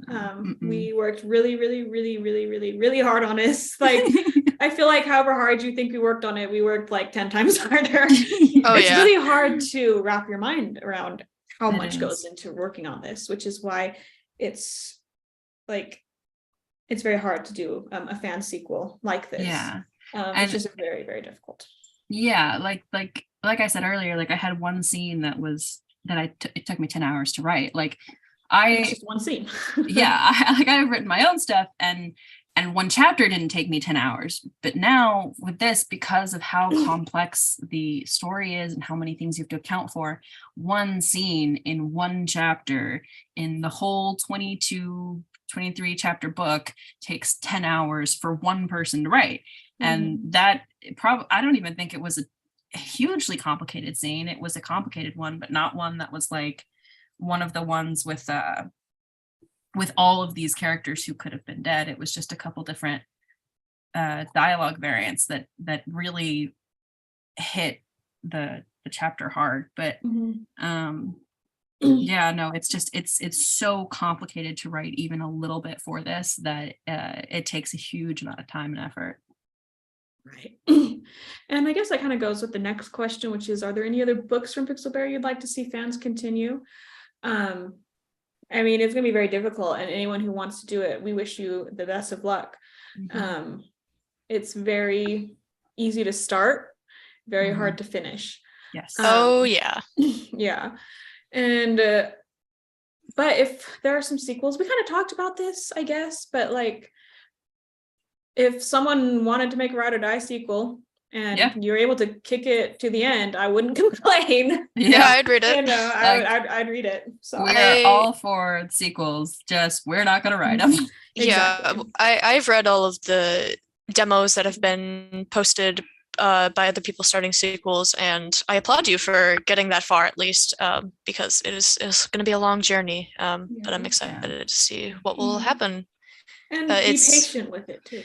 yeah, it's kind of interesting to think that we, in a way, started a trend with fan sequels. That is so like crazy to think about. I just wanted to kiss Noah. I know. So funny to me. I wasn't thinking about 700,000 words later. Oopsie.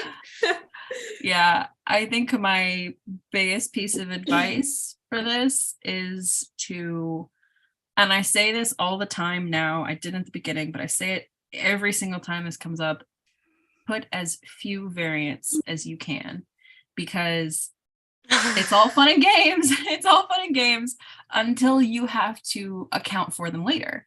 And It Lives Within specifically was a big challenge because we had 2 books worth and our own. And that's not the case for any of these other sequels. So it won't be as difficult for you as it was for us. But don't overboard yourself in the beginning. Let it just be simple when it can be. That's right. That would be my biggest piece of advice. And like obviously variants make it more interesting to replay, but you don't need to put in, like, be smart with your variants. Like you don't need to put pointless variants in, like beer pong versus art versus fraternity or whatever it is. Like you don't need to do that. So put in variants that are meaningful. Don't load yourself with pointless stuff that doesn't matter. And yeah, we sorry. I forgot.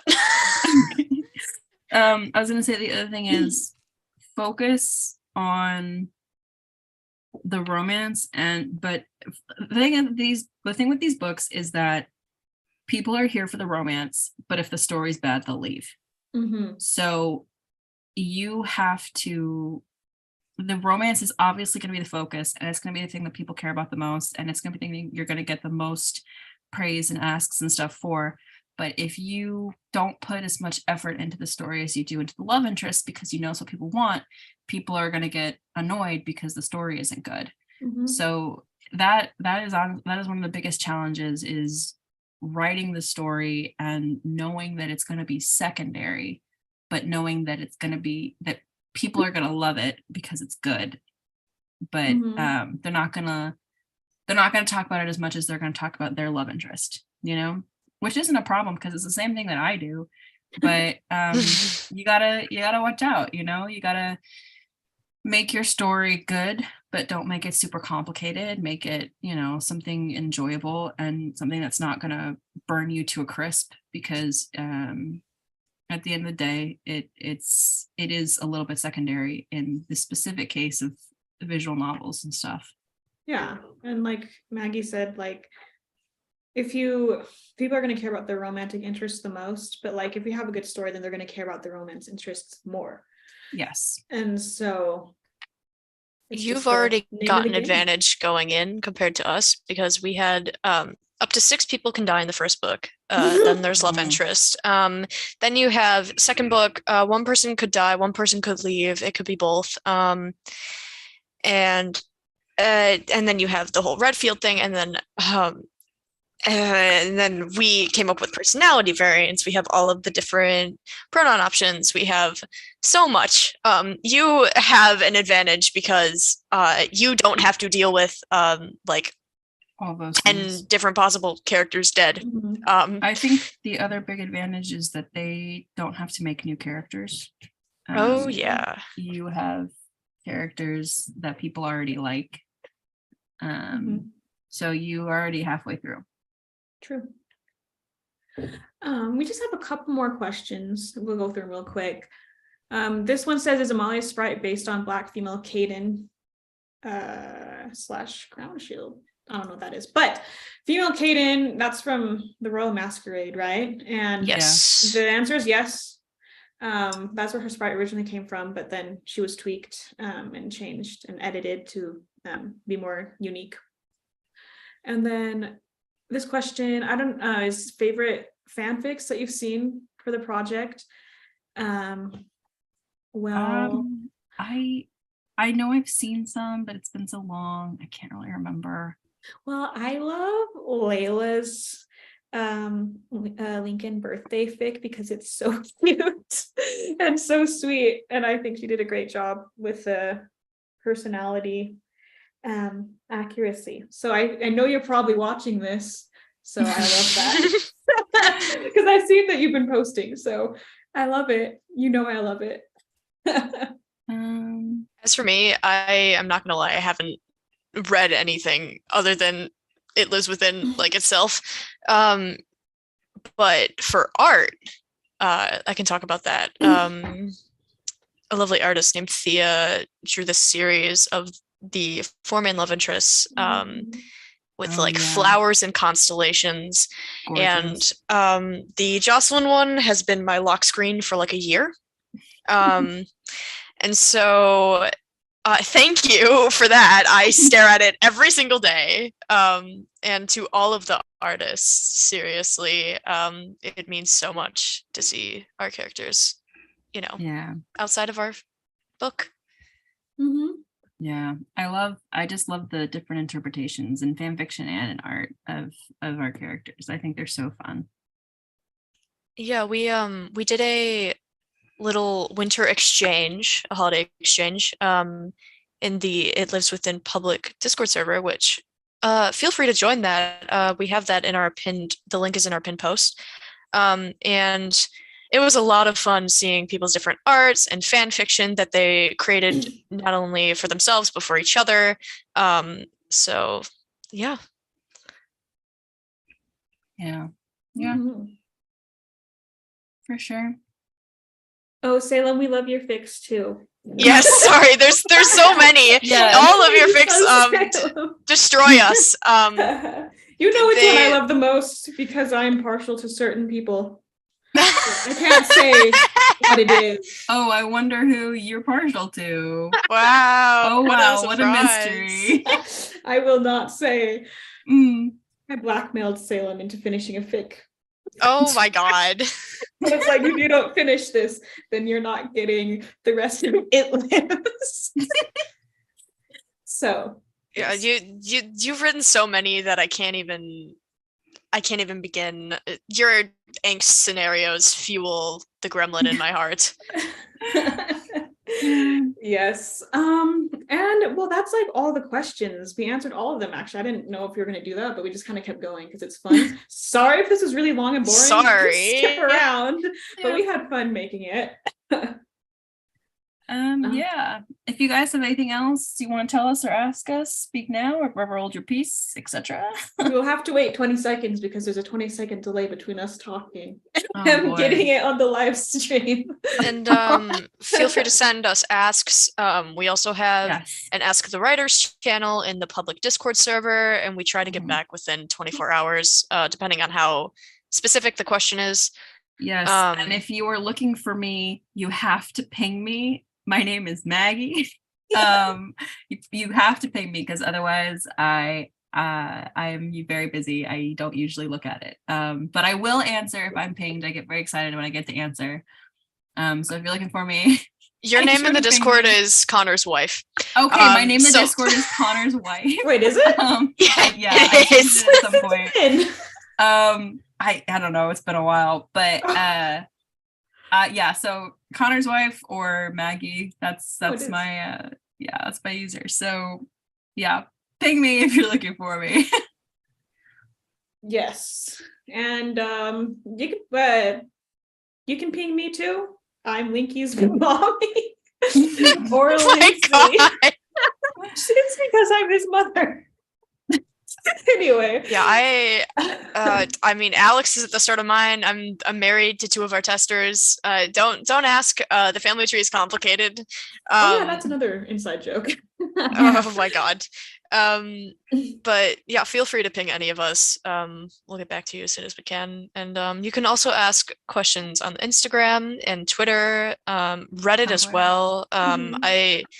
Me and Hashi try to be as up to date with Reddit as we can. But Tumblr is typically the best way to go, or Discord. Yeah, if your question is more like time sensitive, like you're having issues with the game not working and stuff like that, we usually answer it faster. If it's more of a thoughtful thing, we might take more time. But if you want an answer like faster, the Discord and pinging is probably the best way to go. But if you don't mind waiting a while, then Tumblr is probably the second best way to go. Yeah. Yeah. Well, I don't really see any other questions. Just lots of thank love for yous. Jocelyn. You're welcome. Thank you, Jocelyn. I am so unbiased, but Jocelyn is best girl. You're correct. Thank you. Yeah, and thanks everyone for listening. This has been really fun. I know we talked for a really long time, but I'm glad you guys enjoyed it. Hopefully this was illuminating on the process and a little bit behind the scenes of the project. And we can't wait to share the finale with you guys next weekend. I think you're gonna like it. Mm-hmm. And if you don't, well, sorry. Come yell at us. Come yell at us in the asks. It's fine. Yes. Yell at us, Yeah, it's it's okay. We will just hope that it's not M answering your ask, because she will be just as passive aggressive back, which I admire so much. Yeah. All right. Yeah. Well, do you guys have any last things you want to say before we end this live stream? Just keep on a lookout for updates on mine, Maggie's, and M's new project. We'll be posting about that shortly after the finale has aired. Otherwise, thank you for tuning in and listening. Yeah, thank you so much. We love the fans so much. Still can't believe we have a fandom. Super amazing, crazy thing. And we love you guys dearly. Me too. Yeah. All right. Well, until next week, we will share the game, and we look forward to seeing your reactions.